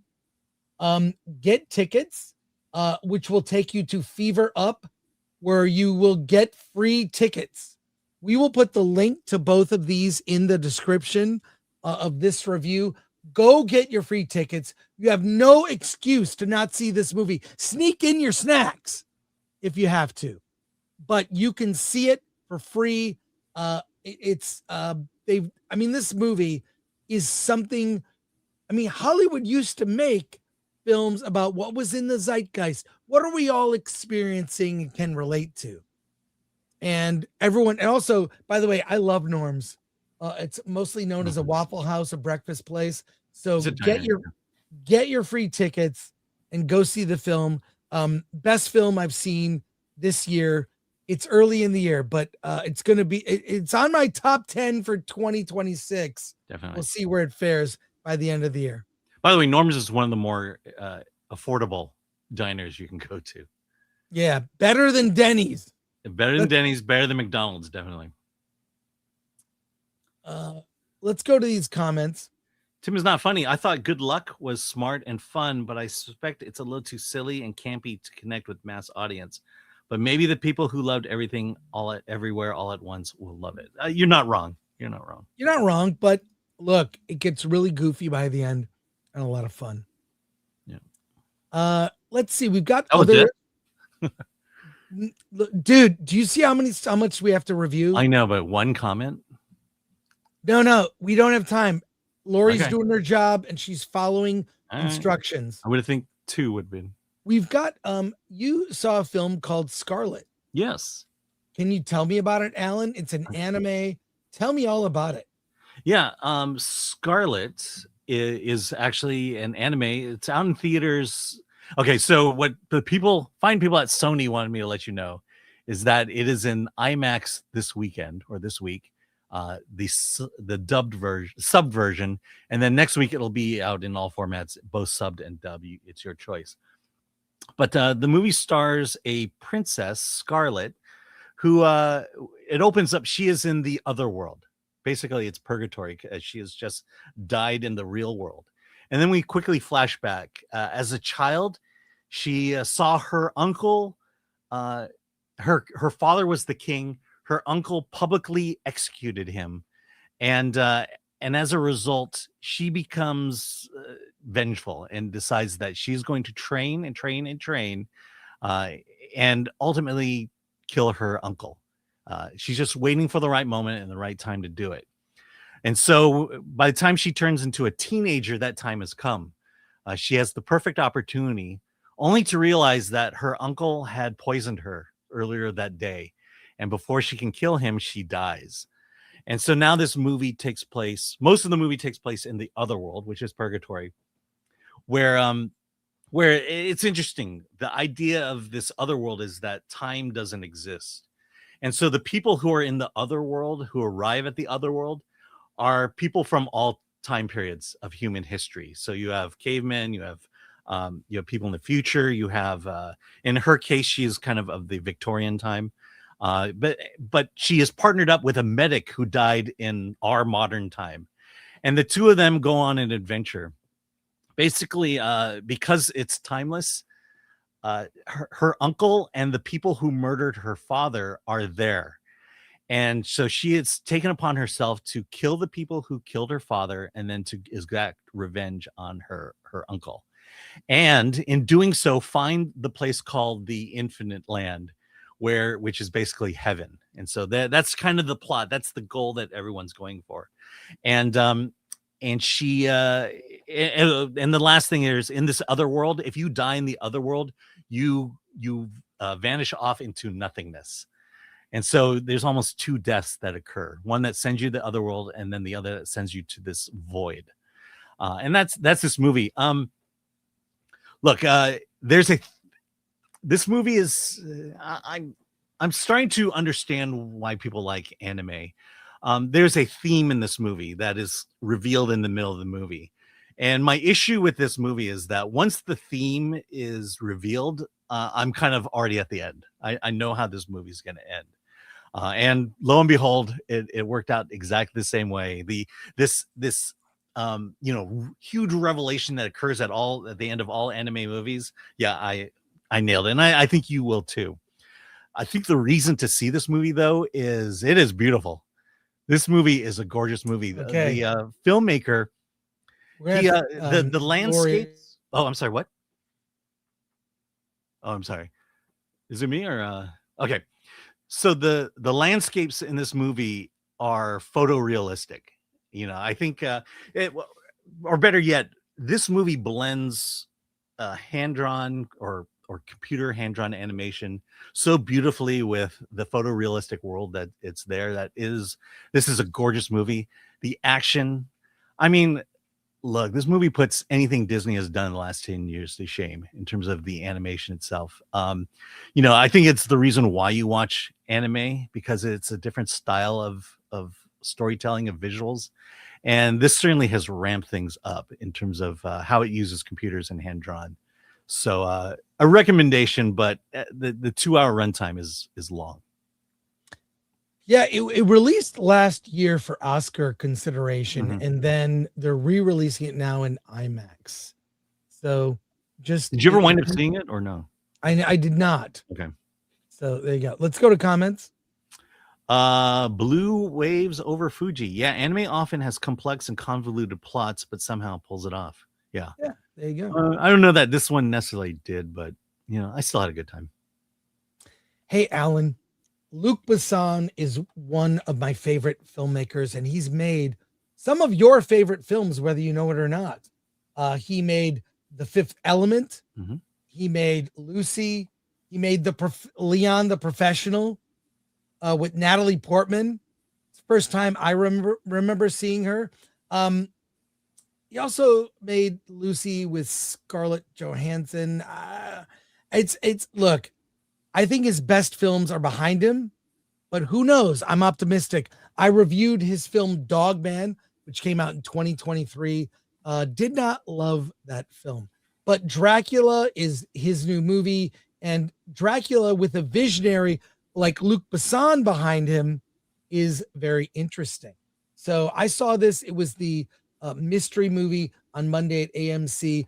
Caleb Landry Jones plays Dracula. We meet him far in the past and learn the origin of Dracula. His bride to be is killed, and he rejects God and becomes this immortal being. But for him, it's a curse. He can only live by drinking blood. And you all know it's got all the same tropes as Dracula, but this is like, I would call this like the Batman Begins of Dracula. This is Dracula Begins, and we see Dracula through his origin up to the present day, as in the film somewhere in the 1800s. He meets who he thinks might be the reincarnation of his bride, and is pursuing her in all the ways Dracula does that. It's mostly played as an action movie. I mean, this thing is bloody with swordplay and epic battle in the beginning, bringing us all the way to the 1800s. Christoph Waltz plays a priest that's trying to take down Dracula. It's weird. It's very European. I'll just say that. If you know, like, Luc Besson's sensibilities, it's a kind of weird, just like Fifth Element is like, it's like Star Wars, but weird. This is like Dracula, but weird. Is it the kind of weird you would like? I actually ended up enjoying it by the end. It's just, it goes so goofy and over the top. You see these characters, he has these sort of stone griffin characters, these golems that are like children that kind of do his bidding, and they're all in CG. It looks bad. It looks kind of cheesy bad, but kind of works. But other things are mostly practical effects. Caleb Landry Jones as Dracula, we see him as a young warrior up until he's a crusted, decrepit, older Nosferatu like Dracula. It's kind of weird. I don't know if like horror fans are going to love this interpretation. We saw last year Nosferatu, which I thought was very good. This is different. This is through the lens of Luc Besson. It's more ambitious, and there are familiar parts of the story. But I think in the end, I ended up enjoying it by the end just because it was so different than anything I'd seen of Dracula, kind of borrowing elements from like, Gary Oldman Dracula and just other elements of other Dracula movies. If you're familiar with Dracula, this is like picking the weirdest elements of the story. In the end, I liked it mainly because of Caleb's performance as Dracula. It's really from his point of view. His lover was taken from him, and God betrayed him, and now he's vengeful against God, and that's what's turned him into this vampire. And it's like when you see the story from his point of view, it's like, yeah, everyone's getting what they deserve. So I ended up enjoying it. It's a kind of a mild recommend because it's very European. It's very European. It's not going to be your traditional Dracula story. And for that reason, I like it and would recommend it. So check it out. It's definitely, they should call it Luc Besson's Dracula because it's so much imbued with his. And if you like The Fifth Element and how goofy that gets, this in ways has elements of that. So there you go. But you're saying the story is not that. I mean, to me, no, I thought the sounds story boring was to me. the story is the POV of Dracula, why he is who he is. Right, but is it an engaging story at all, or is it just you just kind of sludging through the whole film? No, by the end, I enjoyed it, but you have to get used to the goofy tone. Yeah. Okay. Let's go to comments. Not another name for 2. Why make this now directly after Nosferatu? Might have already been made before and just coming out now. You never know. Thanks. Pretty sure it was greenlit before Nosferatu came out. The Skeleton King for 5. I enjoyed Dracula. I thought it was attacking religion, but it ended up having a positive religious message. It's more dark romance than horror. Agreed. That's the element that. And that's why Christian movies dark romance. That's why Christian movies stink, because they won't go far enough, and they have to. Okay, Dracula is a good Valentine movie. Yeah. Oh, that's great. Double feature with Solo Mio. Thank you. Marco CCS. I find Bram Stoker's Dracula superior, but this one was good. Yeah, it's unexpected. So, hey, we have to review Starfleet Academy episode 5 and the Muppet Show. Let's maybe we'll see when our interview guest. This is what you get.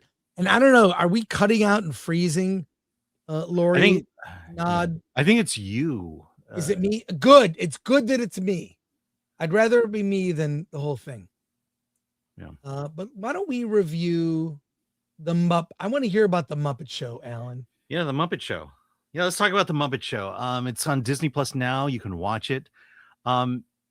Look, my love of the Muppets came when I was 9 years old, and the Muppet Show was on syndication, and it was right before 60 Minutes. So it was kind of the thing my dad let me watch, and then it would lead into 60 Minutes.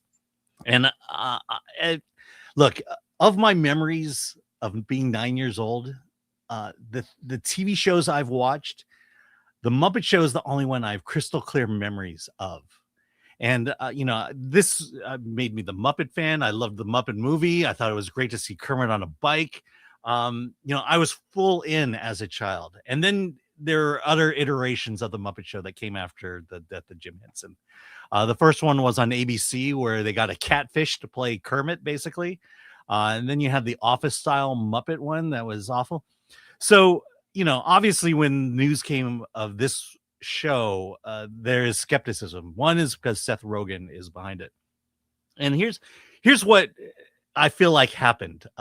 Seth Rogen says, hey, I think I can do the Muppet Show. And they say, oh, go ahead and do it. And then he realized, well, how am I going to do the Muppet Show? And then someone said to him, why don't you go watch the original series and do that? And lo and behold, that's what Seth Rogen did. The Muppet Show is essentially the original series. This episode stars Sabrina Carpenter. I'm not supposed to reveal what happens, but it's fairly basic in the sense of, there are these skits. It takes place behind the scenes at the Muppet Show Theater. They go out there. It's a variety show, so they perform. Sabrina performs a song. It's like a music video with Muppets. She does one of her songs, and then later on in the show, she does a classic, which in this case was "Islands in the Stream." And I swear, I kind of choked up listening to Kermit and Sabrina sing "Islands in the Stream." Yeah, it's funny that Seth Rogen's picture is in this because he's barely in the show. He is the executive producer, and he's there for a gag, which is a very Muppet thing to do. Look, there's only one episode. And so I will say this one episode that I saw is an exact reminder of what the original Muppet Show was. It's modern. I think there's some things that they add. For example, the original Muppet Show was a 3-camera show. In here, I think it's a 1-camera. So you're getting angles of the stage that you wouldn't necessarily have gotten in the original series. Also, there are people in the audience, like Maya Rudolph. And they do show full body Muppets at times. So you'll see Kermit and his legs. But other than that, the jokes, I mean, it's almost as if they got the writers from the original series and wrote these silly dad jokes that border on silly and corny.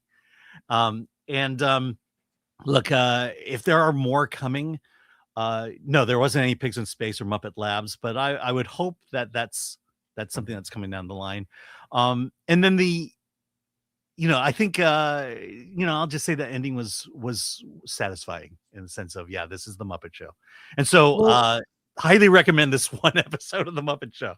That's the thing. I'm not going to sub to Disney Plus for one episode of a show. Like it's on ABC. It's on ABC? Yeah. See on the poster. Oh, wow. Okay. Well, I'll DVR it or whatever. How do you record? I used to use the term I'll TiVo that. I don't have a TiVo. Yeah. I saved it. Let me just say, again, I have vivid memories of this movie and of the show. And this show came out, VCRs were not a thing, would not be a thing for 5 years. And so that's how much the Muppets meant to me as a kid. I love the Muppets, Pigs in Space, the celebrity guests like Mark Hamill, like the sort of breaking the fourth wall or seeing the behind the scenes of the show in the show where you see them trying to put on the show it was so much smarter than it needed to be. It was of all the variety show genre kind of died in the mid 70s. The Muppet Show took the mantle and did the best variety show of all time. The Muppet Show did it back then. So I'm going to see it one way or another. And I'm really happy to hear this. Yeah, I will say Kermit's voice sucks. Kermit is voiced by the guy who did him as Constantine in Muppets Most Wanted. It wasn't the original. It's noticeable in terms of that's not Kermit's voice, but other than that, and again, the celebrities. I remember the original Muppet shows: Gene Kelly, Alice Cooper. You even had Steve Martin, who I'd never heard of, who was a stand-up comedian. Steve Martin, comedian, did an episode of the Muppet Show. Wow. And it was his was it Get Crazy? I remember that. The whole banjo and the arrow through the head. That's Steve Martin who was on the show. That's great. I will check it out. Let's go to your comments real quick, and we have a special guest. Yeah. Aaron Truman, Mana do. Mana do. Come on, Alan. You know it. Thanks, Aaron. Tim is not funny. People are loving this Muppets revival. Good thing Disney will never get rid of the amazing Muppet Vision attraction at their theme park. Oh wait, yeah. Our trip to Disney World last year, the one thing my daughter and I wanted to do was Muppet Vision before it ended. Hey, if you're watching live, stay tuned.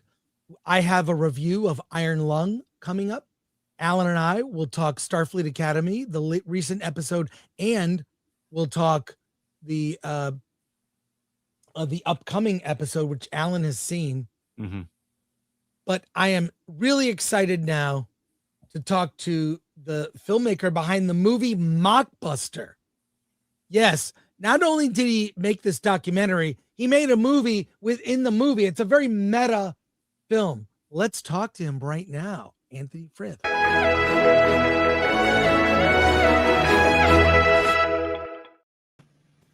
Hey, Anthony. Hey, how are you? How's it going, man? Yeah, good. Good to see you. I want to show the trailer to our audience to familiarize them with your movie. Yeah. But how did you get involved in this project? I mean, I know the answer because I've seen the film. Tell our audience. Yeah, so basically, I just reached out to the asylum and asked if I could make a movie for them, and they said yes. That easy, huh? Yeah. What's their email? No, I want to make a movie. It's on the website. Yeah.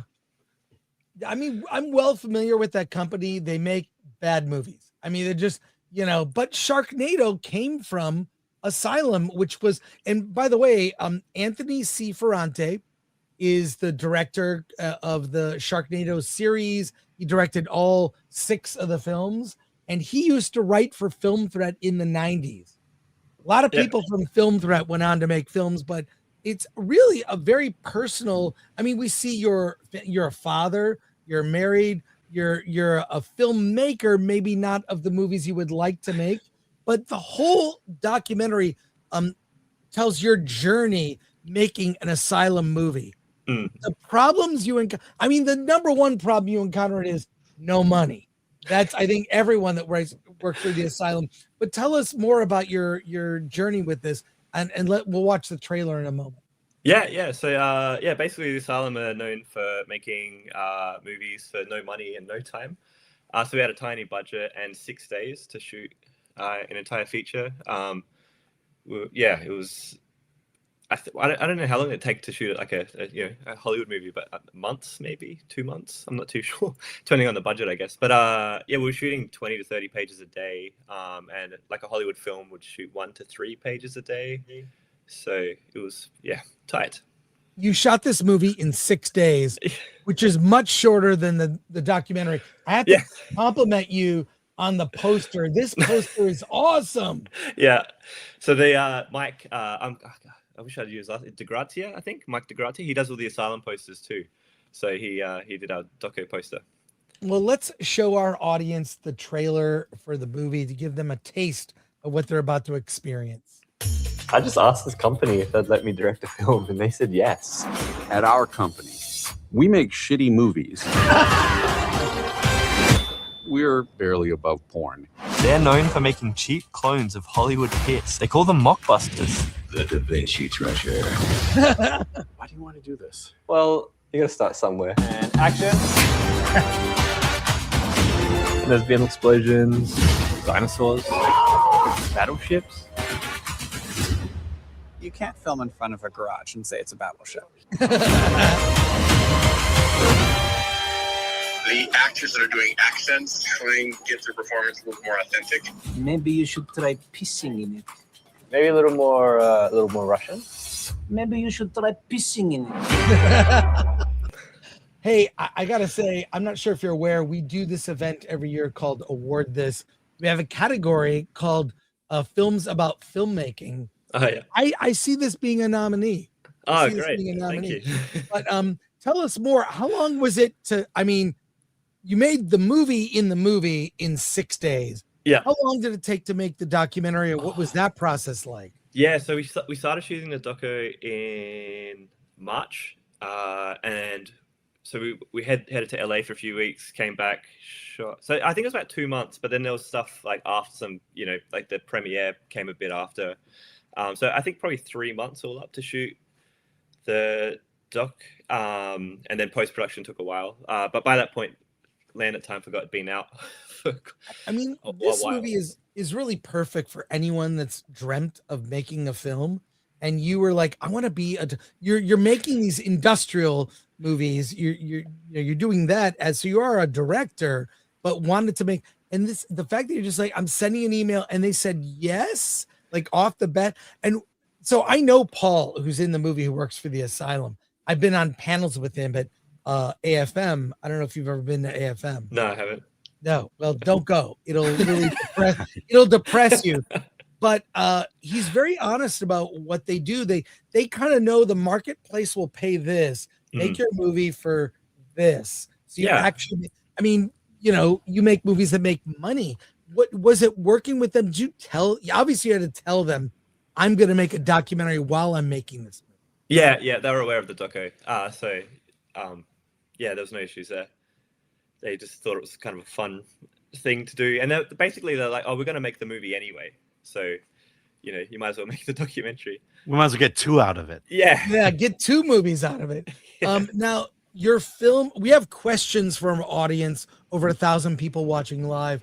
We'll go to our viewer questions, but like, do you have distribution yet? I know you're about to premiere at a festival, or what's upcoming? Yeah, so we've got Giant Pictures distributing in the USA, and we've got Umbrella Entertainment in Australia and New Zealand. So we've got a bit of a festival run for the next few months, and then it'll be releasing later this year. That's great to hear. Let's go to questions from our audience. Alan, did you have questions? You haven't seen the film. I've seen the film. I haven't. I am fascinated. No, I love movies about making movies because there's so much drama inherently. There's a moment in there where you're trying to shoot on day 1 and you have to get approval of the costumes. And Asylum's like, no, we need to see the costumes. Yeah. Which, just the time constraint you're under and the producer's breathing down your neck.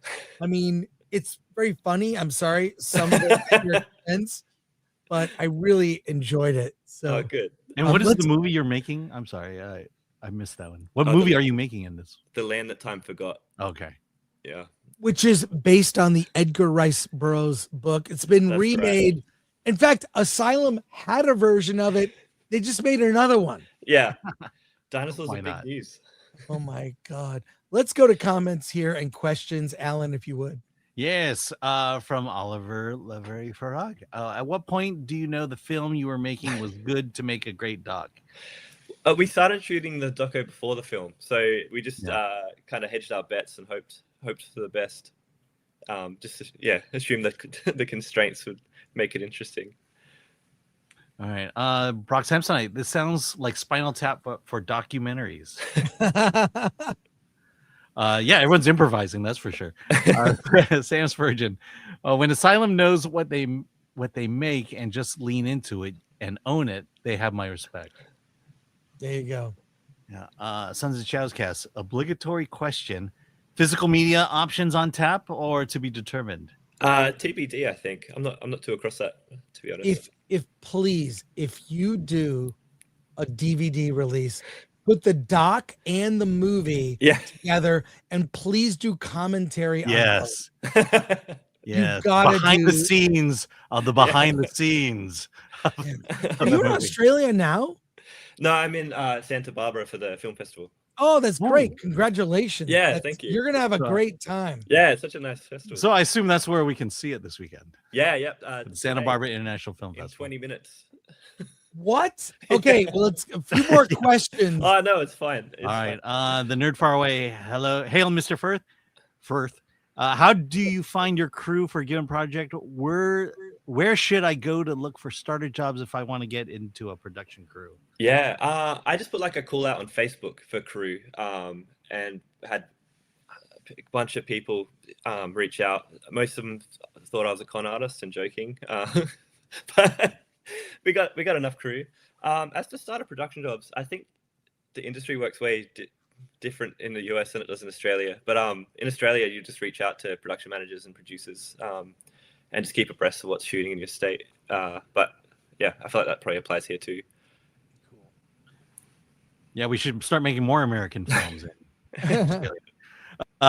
Blue Wave over Fuji. How on earth did you make a dino movie on no budget? That's a good question. I didn't even know how to answer that. You have to survive, not thrive, as my wife would say. There is a sequence where they show you kind of like the editor is showing you, well, this shot doesn't match with this. We got to put the dino here. The actor goes this way. Like, do they have assets? The Asylum of assets they kind of reconfigure to the footage you shot? Yeah, they got a bunch of like models that they can just slap in, and yeah, they've just got like a huge library of assets. Wow, great. Okay. And final question here. And then from Oliver Levery Frog again. Are you coming to the UK with it? Yeah, I'd love to.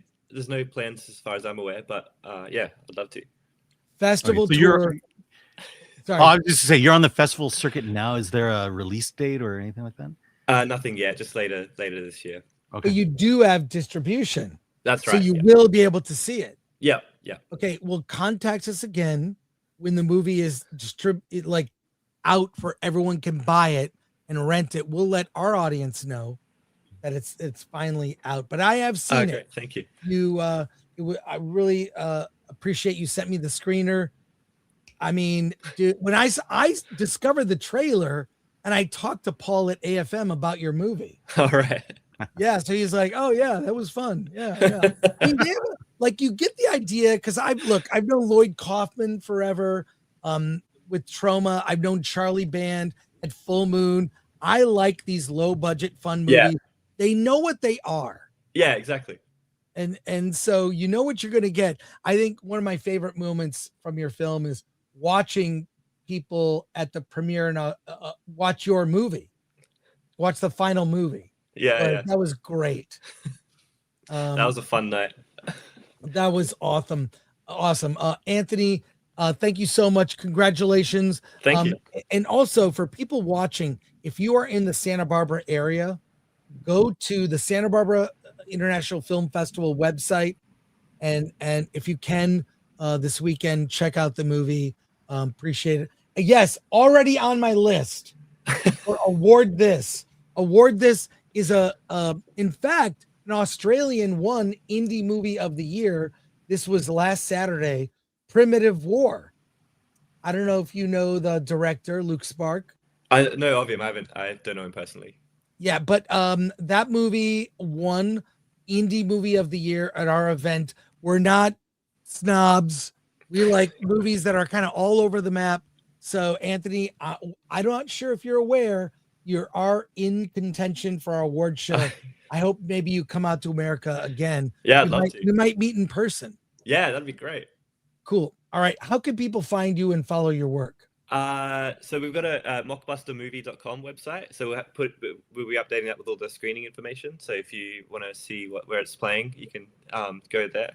And I'm on Instagram, just Anthony S.J. Frith is my Instagram handle. Congratulations. One last comment here. Oh, yeah, sure. Yeah. Yeah, Matthew Hammond for 2. Should Anthony do a doc on Primitive War 2? Yeah, that would be fun. They announced that's happening, but all right. Yeah, but thank you, Anthony, so much. The Thank movie you. is hilarious and heartfelt, so you need to see it.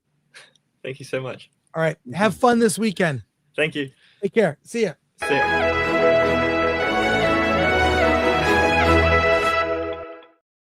That was great. Alan, I know we have a screener. I can send it to you. Yeah, please send Make it sure to it gets reviewed. Okay. It's that was a lot of fun. All right. We have more to talk about. Mm-hmm. Let's talk about Iron Lung. I need to preface this by saying I was lax in my duty. Normally, we review every movie coming to theaters. Some we get screeners for, some I just go to the movies. I'll see 3 movies in a day. This movie crept up on me. I didn't know anything about it. I didn't see a trailer. We didn't get a press release. No one told us about this movie. But because what were you doing last week that you couldn't see this movie? Yeah, well, I was busy with Award This, but that's okay. No excuse. This film I knew nothing about. I went in blind. I didn't even know much. I saw the trailer, which thankfully doesn't give much away. This film is directed, produced, and made with sheer will by someone named Markiplier. Markiplier, unaware of his work, he does video game reaction videos to a lot of horror video games like Five Nights at Freddy's. I am familiar with the genre of creepy horror games, indie, a lot of them indie, where you're like creeping in a room with a flashlight and there are a lot of scares. What Markiplier did, and I should say he's a YouTuber that has had some great success. And he put his money on the line, $3 million, to make this ambitious horror sci-fi film, which I'll give you the premise. Basically, His name is Simon. He's a criminal who did something horrible, blamed for it, and the only way really to like absolve himself of this crime is to take a submarine down in a viscous solution of blood. Not this, he can't see anything in this vehicle, effectively a tube, a tiny submarine. He's in this vehicle going down to see something on the surface of this, on the sea surface, that we don't know. He can only use x-rays to see what's down there. He's in pursuit of something that the people who will basically absolve him of his crime, if he does this mission, he'll be free. So he goes down in this vehicle, and the whole movie, to be clear, takes place in this submarine. There's one moment where we see a young woman that is telling him what he's supposed to do. We actually see her out one of the portals. She interacts with Simon, setting him on his mission. And the fact that that's all the interaction, it's all on Markiplier, who I gotta say, side note, he could play Keanu Reeves' brother in a movie. I assume he may be part Asian. He has that younger Keanu look to him, and kudos on him. He wrote it, directed it, stars in it, acts in it, and it's I'll say to its credit, not a lot of digital effects, not at least obvious digital effects. The entire thing takes place in this set that, from the looks of it, Markiplier did his own stunts. This set moved, so he moves to certain parts of the ship. He's bandied about like a rag doll in it at times. I guarantee he got hurt making this film. So it's not only a solid performance, it's a physical performance. This is the kind of indie sci-fi movie that we would champion at Film Threat. And I gotta say, he pulled it off. Me going in knowing nothing, I was surprised how solid this movie is. A film that takes place in one location with mostly one actor, so hard to pull off, and he pulls it off. And I'll say, from what I understand, fans of Iron Lung, the game, it's very true to the game. He actually worked with the writer of the game, and people involved in that. So I'm shocked, like, how good this thing is. So, in any case, it's a little, I'll say this. My biggest critique of the film, a little long, 2 hours and 7 minutes. Okay. 2 hours and 7 minutes. I feel like it kind of is a little long, but I was never bored. Not 1 minute. I mean, it's like how you can pull that off. There are other films that I don't know if there's a film with this premise per se. And then the things that are revealed are completely unexpected in the film, completely unexpected. So I got to say, I'm surprised, A, how much I like the film, B, how much I got out of it not knowing anything about. I do know about this genre because I played those games before. I've never played Iron Lung. And this movie, number 2 at the box office, almost number 1 in on the weekend it opened. And the fact that Markiplier himself is so grateful for the success absolutely blew my mind. So it's a recommend from me with Iron Lung, but you have to know that 1, it's an indie movie, not big budget. 2, it's a creepy sci-fi horror that's all about tone. And it just, I gotta say, like, everything about this movie, the fact that like Hollywood movies are losing money left and right, the fact that this movie came out under the radar and performed in the top 10 box office, and then some box office place media outlets would not report the second week. BS. Congrats to Markiplier. Kudos. This is yet another YouTuber who has made a successful movie. We had Stuckman's film last year, whatever you thought about it. We had the guys, the Australian brothers who made their film. There's this trend of YouTubers making movies that succeed at the box office will continue. So I'm blown away, and congrats to him. It's not for everybody.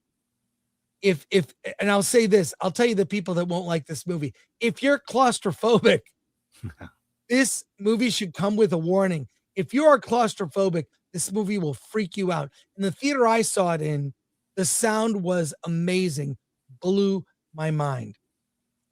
So a recommend with a warning. And if you are familiar with the game, it's a must see. Yeah. My mantra last year was Hollywood is not the dream. Yeah, you don't need Hollywood to make a movie. You don't need Hollywood. You need a good story, and you need and a following.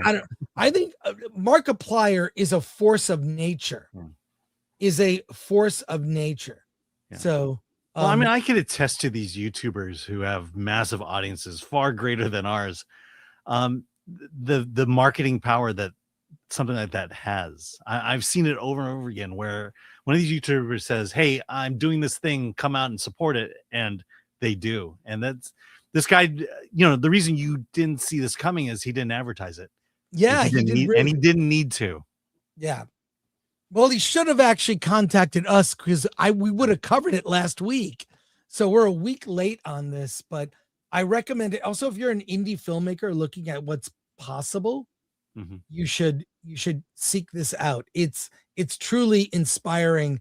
But he made it for the fans, but it actually appealed to me as well. So let's go to comments. Yeah, Tim is not funny. Markiplier did a great job putting this together and deserves the success. This movie has great aesthetics and soundscape. Unfortunately, it bored me to bloody tears. That's fair critique. It's all right. Sons and Shadows cast. One of my buddies loved the game, thought the movie was pretty good. Just the fact that it's more than pretty good. Yeah, but he got the license for the game to make a movie out of it. Is a feat in of itself as well. Hey, we have a guest in our green room, and we tried to reschedule the interview. So I'm not sure. I reached out and asked to reschedule. So I'm not sure, Tom, if you got that message, but we're kind of behind. If you want to stick around, we've got at least one more review. Stick around. We can do an interview at the end of the show, but you're gonna have to wait like 10 minutes or so, 10-15 minutes. Is that okay? Or just stay there? Yeah, and also, I'm gonna I have been glitching. How bad is it, chat? It's not been that bad lately. I need, like, the last time it happened was maybe 20 minutes ago. Well, Alan, talk to the chat while I leave and come back. Okay. And sorry about that, Tom. Misunderstanding. I'm gonna leave and come back, but talk to the chat. Yeah. It's good now? Huh? It's good now. Yes. Yeah. Until it's not. I mean, like I said, it's been a while since it happened, so maybe you're in the clear here. Yeah. So no glitches so far. Yeah, no glitches. Okay. All right. It's all right. Cool. I'm going through the all right. It's okay. Hang on. I'll stick here, folks. Talk to the chat, Alan. Yeah, here we go.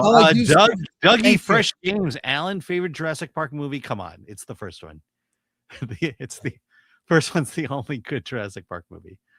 I do like, is it Dominion? The first Chris Pratt one, because it delivered what we always wanted, which was the park. But then it devolved into the first movie. Let's see. It says, I'm getting a lot of Chris, you're fine now. Chris, let's go. Go. Yeah, let's see. Brock Samson, he advertised it on his stream every day. He didn't pay for advertising. Yeah, that's the biggest part. Like my improv theater, we've done a thing with a very popular YouTuber, and he did a thing at our theater and sold out in like 5 minutes. I mean, that's how these audiences work. Let's see. Olo Liu Kui. The indie horror film Iron Lung was briefly removed from the box office charts due to a data glitch, not censorship. Bullshit. Yeah, it might have been. It might have been. Hey, let's reset. Okay. Let's reset and let's do this. Let's talk to director Tom DeNucci about his film. We got I know he's here waiting. He's here being very patient. Let's bring him on right now and talk about his film.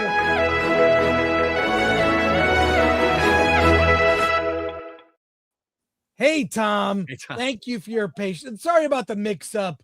Oh, it's all good, man. I've just been hanging out and enjoying your show. I've really enjoyed it so far. All right, good. Well, you need to see Iron Lung. Another sounds like my kind of movie.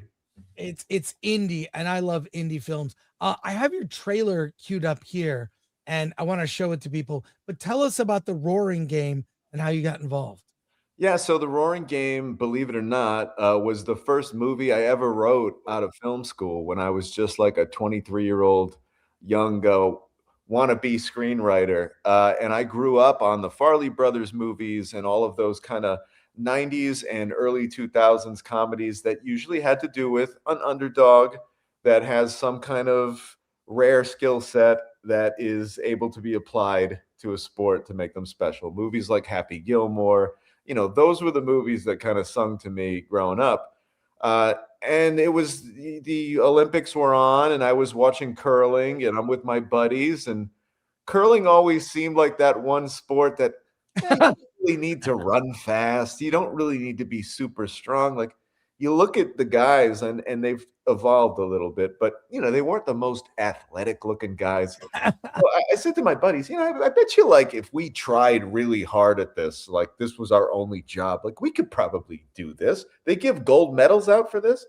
So I got the idea of, well, what if there was this janitor that was really good at sweeping, and he decides to try his hand at curling, and it evolved into a story. And I've always loved the romantic comedy genre.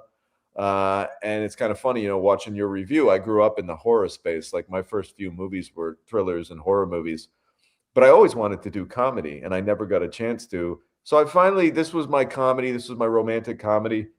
And we built it up around, well, what if this guy was a janitor, but he meets this really great girl, but he's ashamed to tell her he's a janitor. So he lies and says he's a bounty hunter. And then of course she finds out he's a janitor, and you've been lying to me for a year. Like, I don't trust you. She goes off on her way, and he decides to, kind of impress her by making something out of himself. So that's the Roaring Game. Let's take a look at the trailer for this. Is it the world's first curling comedy? There's a movie called Men with Brooms that came out a little while back, believe it or not. But this is how about this? This is the first one in a long time. All right, let's see it.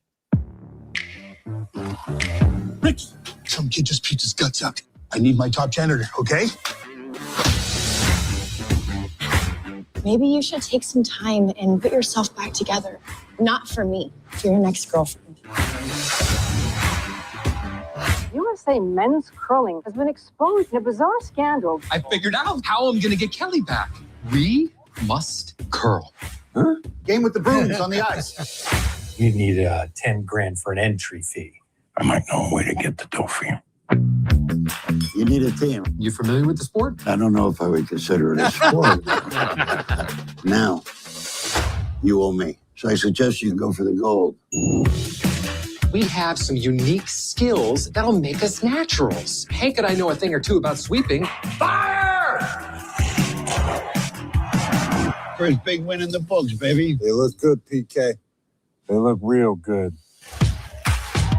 When I saw you on TV, I thought I was hallucinating. Yeah, I'm still a little shocked myself. People train their entire lives to get into the games. It's curling. We are the defending gold medalists. We're gonna kick your ass. You silly Americans. You watch too much Rocky IV. We are taking home the gold. Let it roar!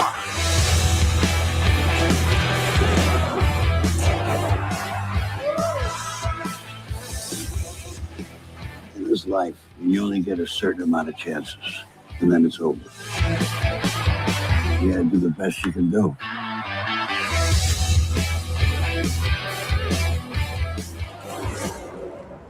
That's not good. I mean, Mickey Rourke and Rob Gronkowski. Yeah. Oh my God. So how'd you pull together? I have a lot of questions. We have questions in the chat. How'd you get Mickey Rourke and Gronk? I work with a guy by the name of Chad Verdi who produced this movie, and he always pulls in a great cast. He's produced most of my movies, and he's just really always great about bringing kind of an eclectic cast together where you've got these kind of, old school war horses of the acting world like Mickey Rourke and William Forsythe's in the movie too. And then you got, the kind of TV star like a Darren Brooks, who was in Blue Mountain State. And then even Vanessa Angel's in this movie from the Weird Science world. We've got Antoine Tanner from One Tree Hill. And then you just mentioned it, Gronk. I mean, NFL star, future Hall of Famer. So it's pretty cool to see kind of the grab bag of actors we have in this one.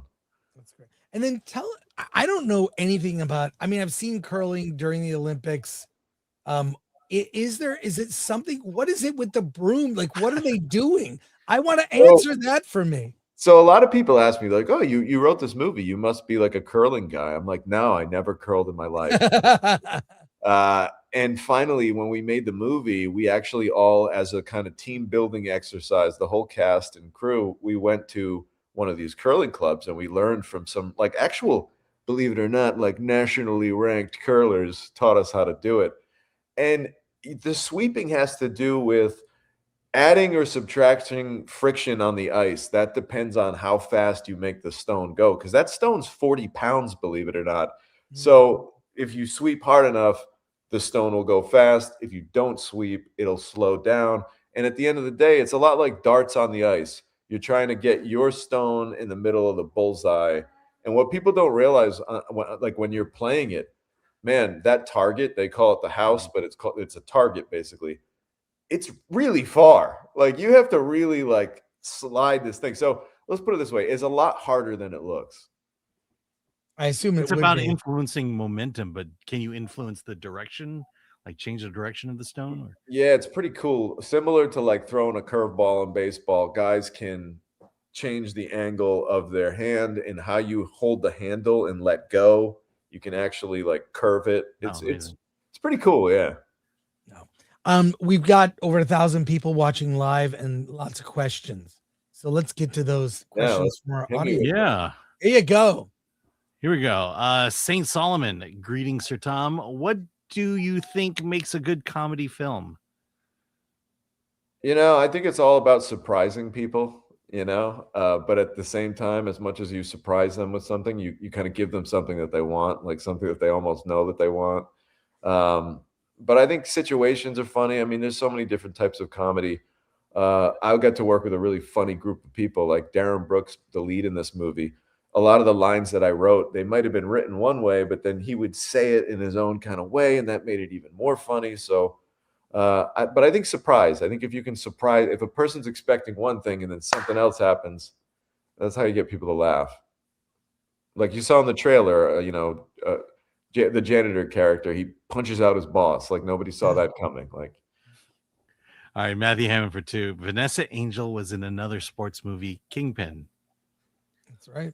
Oh man, Hook the Kingpin to my veins. That was one of my favorite movies growing up. Not only because, guys, I don't know if you know this, but I'm from Rhode Island, and the Farley brothers are also from Rhode Island. So as a little kid, like I remember kind of being inspired by them. And that movie was just so funny. And all my buddies, we went out and actually bought our own bowling balls and bowling shoes. So we tried to like get into it. That movie was great. And Vanessa Angel was in that. And I remember, I mean, who didn't love Vanessa Angel in that movie? So to have her in this one, it's been pretty cool. All right, Tim is not funny. Good cinematography. Shout out to Marcus Friedlander, really talented guy. I've gotten the chance to work with him a few times now, and you get lucky with certain cinematographers. You know, we really vibe well, and I'm big on the storyboards. This was one of the first movies where I drew every single individual frame myself. I'm not a great artist. I'd say I'm somewhere around 8th grade level, but still, you know, I can draw just enough to like know where I'm going to put my actors and where the camera's going to be. And we really vibe well together. Yeah. And you had to shoot curling on top of all that. Yeah. How do you make that exciting, right? Yeah. Dutch McCollin, Winter Olympics just started. Nice timing. Was that on purpose? Was that yeah. on purpose? So that was kind of the plan. You know, we had this plan again. You know, when I say we, I mean, you know, Chad Verdi is the producer of this, and he acquired this script a while ago. And we had always talked, man, how great would it be if this came out right when the Winter Olympics were happening? Never did we think that it would come out the same day the Olympics are actually starting. And it was cool, man. I was flipping through, I don't know why I said flipping through. I'm flipping through the internet the other day, and I see on the Google yesterday, they had like a little, you know, they changed the Google icon every so often. Mm-hmm. They had like a little curling man on the Google icon. And I was like, holy man, everything, the planets are aligning for curling. But, you know, it's such a weird looking sport. I think everybody's kind of always, if anything, it's got that like, what is this factor? Yeah. All right, Davina Duckworth, is it a sport or is it a game? I mean, you can get a gold medal for it. Yeah, you can get a gold medal.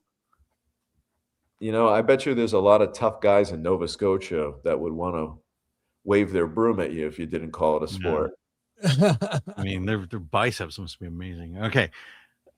And did you is it out on VOD? How can people see it? Yeah, so right now people can check the movie out on Apple TV, Amazon Prime, Fandango, YouTube. You can check it out. Most like cable and satellite providers, if you do video on demand the old school way, just through the TV, you'll find it. So just search for The Roaring Game, and most likely it'll kind of pop on up. Well, Tom, thanks for rolling with the punches and coming on the show. You got to watch some of what we do here, and we've cultivated an audience that is looking for something other than the big movies in theaters. And so I'm really happy you got to come on and talk to us today. Well, I thank you for taking the time. It's really cool. It seems like you've built a really cool movie fan community here, and it's nice to be a part of it. So check out The Roaring Game, guys. We'll see you soon. All right. Take care, Tom. Thanks so much. And enjoy the Olympics and The Roaring Game. See ya.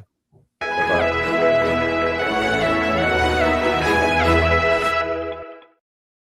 Well, The perfect pairing.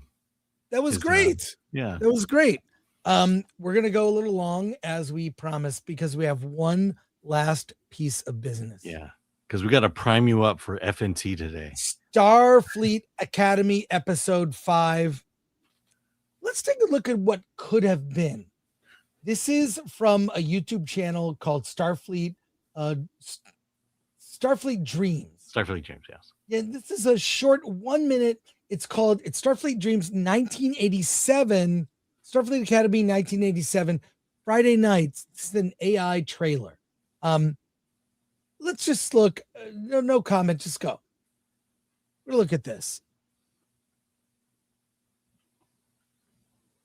Okay, you got to put it on the screen. Warp theory, astrogation, xenobiology, subspace harmonics,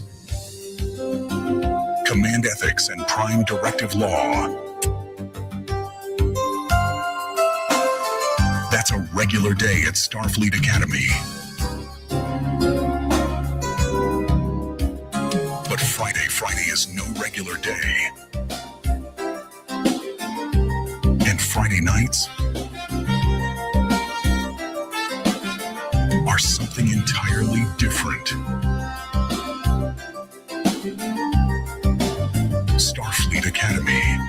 Friday Nights by Starfleet Dreams premieres this Friday on YouTube. Now, that is a show I would watch. The current incarnation of Starfleet Academy, this Star Trek series under Kurtzman, is the worst Star Trek show, the worst Star Trek anything ever produced. This latest episode, which I have to bring up one of your tweets, Alan, you brought up, which focuses on Sam, the hologram. It's all about her, and it's done in a style that's like a teen show from It's like TikTok. It's I mean, they might as well have shot the entire episode in the vertical phone. Right. format. Right. It's god awful. She's obsessed with Benjamin Sisko, who is an emissary. She is an emissary of her people. And so she feels a connection to Benjamin Sisko, not because he's black and she's black. That's not why. It's because she is also an emissary. So she goes down a rabbit hole to solve the mystery of what happened to Benjamin Sisko. The way the story, I don't even know where to begin about how bad this is, but it is objectively, this show has done more damage to the franchise of Star Trek than The Acolyte did for Star Wars, because not only is it a terrible show, that's a given, but it's ruining the legacy of lore within Star Trek. And I gotta complain about a couple things not related to the story. The fact that people beam in and out, there's a subplot with Holly Hunter's. Chris, you're breaking up again. Yeah, but I think you're mentioning Character. there's this dinner with Holly Hunter. Yeah. She beams in and out, and characters beam in and out of locations. It's become as annoying as in Marvel when people go like this and their helmet goes on, that sort of like digital helmet goes on them, like popping in and out of places. There used to be something cool about transporting from one location to another. It was a narrative device to kind of set the scene of what the goals were, what the stakes were, who the characters were that were beaming down. And beaming is not like an exact science. Things go wrong. The fact you can pop in and out everywhere is awful. Alan, sorry, I might have frozen there for a minute. Please go on your. I can't stand this show. Everything about it. All the characters are baseline bisexual. There's the Klingon character Jaden is wearing a skirt. It's an awful. I don't think I've ever seen in Klingon history. Did they have like mankinis? I don't know. It's terrible. I mean, maybe a kilt of some sort, but this is not a kilt in any way. It's a skirt. Tell this us what you episode, thought, and I want a preview of episode 6. Oh, I mean, to me, this was the most annoying episode of Starfleet Academy. It opens essentially with Sam basically making a TikTok video about her experiences with Starfleet, and then she meets her elders. There's this whole thing where she's a hologram, and she talks about how humans created holograms to serve them. I'm like, yeah, no duh. And then she goes, well, that's bad. I go, well, I mean, look, this goes to my whole thing about why do we care about robots so much? We create robots to make them subservient to us. Yes, that's what they do.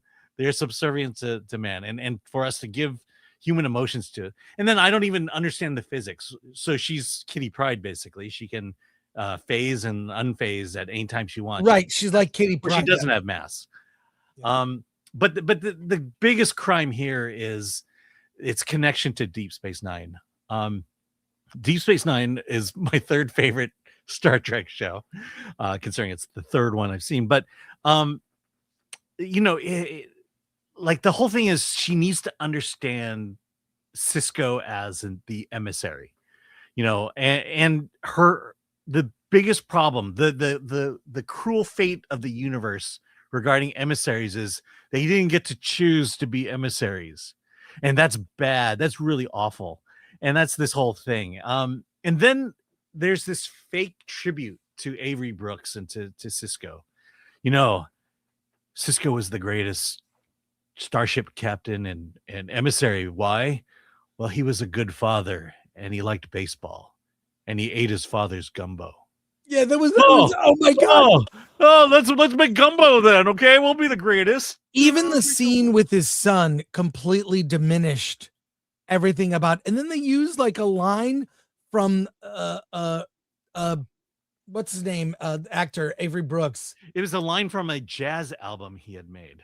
Yeah, it's not even a line from Star Trek. So it's this I like, you can just, there's so many things that are bad in this. The characters go to a club and they use some kind of, they program Sam so she can get drunk. Cause she may fail at her job and not have friends anymore. And so now you have this actress who probably has never been drunk in her life, acting like she's drunk. Are you pulling up my tweet or do you want me to do it? Yeah, let's bring up your tweet. Yeah, here, you know which one I'm talking about? I have it here. So look, this is what really happened in the show, but I posted last night and I've got, I think, 10 million, or I've got 28,000 views on it, which is good for me. So just how racist is Starfleet Academy? At the 43:15 mark, the black girl punches out the Asian girl with no consequences. Next episode, she'll push the Asian girl in front of a train. Oh no. I love how Star Trek brings reality into its narratives. Now, mind you, I don't care. But the fact that this show and all its fans laud how progressive it is, but you have a scene where the black girl punches out the Asian girl and no consequences whatsoever, tells me that your quote unquote progressive is just convenient to how you feel at the time. Not only because that, I can tell you, no one would ever allow a white guy to punch out the black girl. No one, you get all the combinations, but it's interesting that of the one fight, of the one punch in the show, it's the black girl against the Asian, and is treated like, oh, it's funny, she punched out the Asian girl. And also another thing that annoys me, this is about, I can always tell when they have white writers, when a black character walks out to hip hop or rap music. Yeah. That opening scene where Sam is walking down the hall, fist bumping and saying hi to all her classmates, And then doing dance moves. And they play and doing dance moves. They play this music. I know a white person wrote it because we have a black character, so we have to play this music. It's you could look on it as racist, sure. It's certainly a stereotype. It's no different than having Long Duck Dong come on screen to the sound of a gong. You know what I mean? It's like an Asian character comes out and they play a gong. It's so cliche and stereotyped. This is made by white people. That's right. And I know Chris is glitching again. Yeah, you back. Finish your thought. No, go right ahead. You go. No, I was I'll covering come for back. you while you Alan, were glitching. So that's good. I appreciate that. Anyways, it's god awful. It's the worst. Tell us and we'll talk about it more next week. Tell us about episode 6, Alan, and we will have an early review on Wednesday of episode 6. But I can't reveal too much. I can't reveal. You reveal what you told me. I'll reveal what I told you. Two characters in this show have sex. And we're talking TV, or at least pushing TV MA sex. Now, sex as you have never seen in anything Star Trek, which, quite frankly, is pretty hot. Yeah. And let's just say that after watching this episode with the hologram, my first thought was the Federation is doomed. I mean, if this is how the Federation runs itself, and the people they put in leadership, and the students they recruit, the Federation is doomed. And in episode 6, I'm proven right. and I'm talking from a narrative. There are things that happen in the narrative that proves it. But let's just say that episode 6 is the last of my previews, and the reason they stopped at 6 because it's kind of the big mid-season cliffhanger, and Paul Giamatti is back. let's go to comments. Uncle Jimmy Jam gifted 5 Film Threat memberships. In fact, something so horrible happens from a fan standpoint that I can't wait to tell you about it next week. Pew Pew Parrot for 10. Thanks for suffering through these episodes. Your reviews are appreciated. You know, one thing we haven't talked about, no one is talking about that stupid dinner that the adults were having. The dinner is terrible.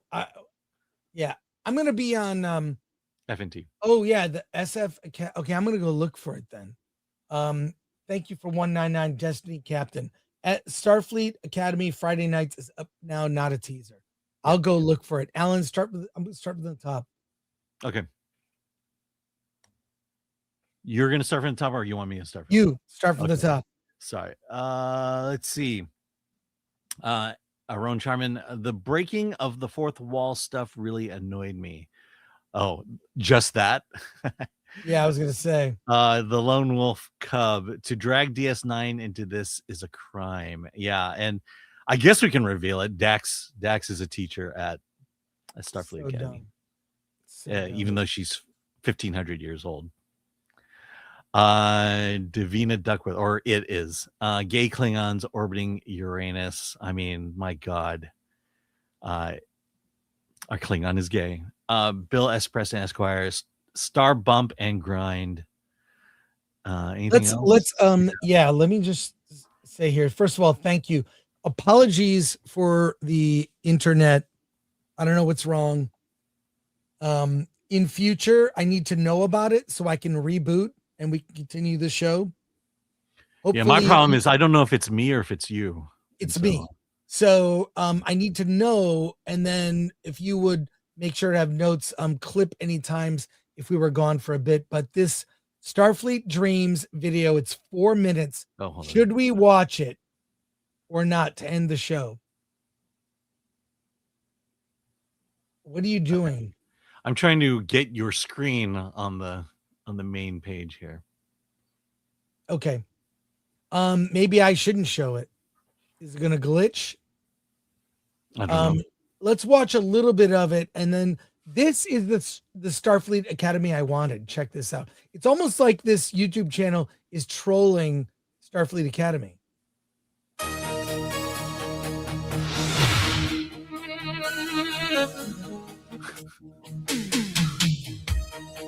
Finals done. Simulators off. Bar lights on. Let's go!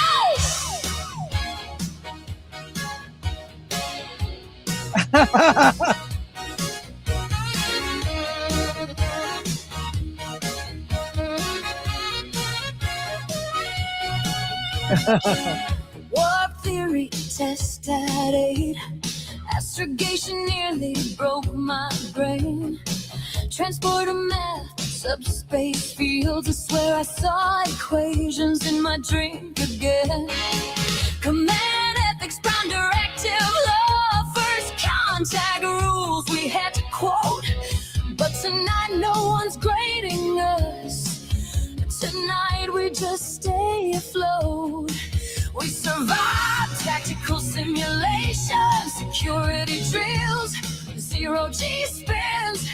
If the fleet needs hero tomorrow, tonight the party wins. Friday night, academy bar, troops, officers, local stars, and all biology can't wait till dawn for another synth beat song. No ranks, no drills, no chain of command, just beer foam in someone's hand. If the galaxy calls too soon, tell them we'll launch afternoon. Cartography maps in my head, flight control reflex overload. Medical cadets finally dancing, engineering left that to a mode. Diplomacy class said, watch what you say. Tonight we say it anyway. Temporal mechanics can bend time later. Right now, DJ, don't fade. Oh, names on every chest. And if history wants our name someday, it can wait one more night, okay? Friday night, Academy lights. We earn this noise, we earn this night. From Warp Theory to First Contact tonight, we don't overthink facts. Friday night, let's stop it. Whoa! Yeah. Our fight. Yeah. Way better than just punching down an Asian girl. everything that's true. Computer, cancel alarms till morning.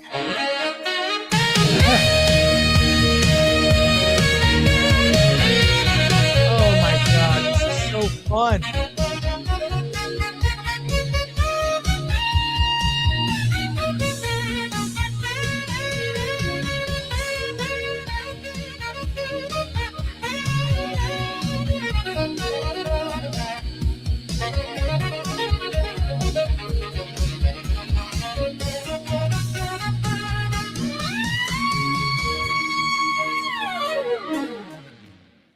That was amazing.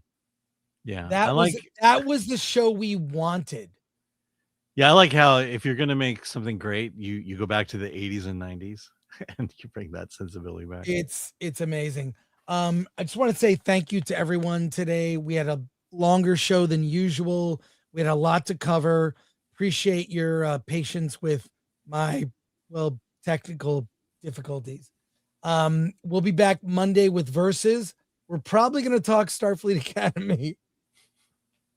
So what are we going to do? It's the show it's the gift that keeps on giving. Yeah, well, it is officially worse than what the Acolyte did to Star Wars. It's officially worse. Check out the Starfleet Dreams channel. I will be on FNT today at 1 p.m. I gotta go. But thank you, and we're back next week. Thank you to Tom McLaury, Glenuccio. Thanks to our mods, Lord Thoth, ADLS24, Ololique. Thank you, everyone, and we'll be back Monday. And what do you have to say, Alan? Let's get out. And Alan, do you have anything to say? Yeah, let's get out of here.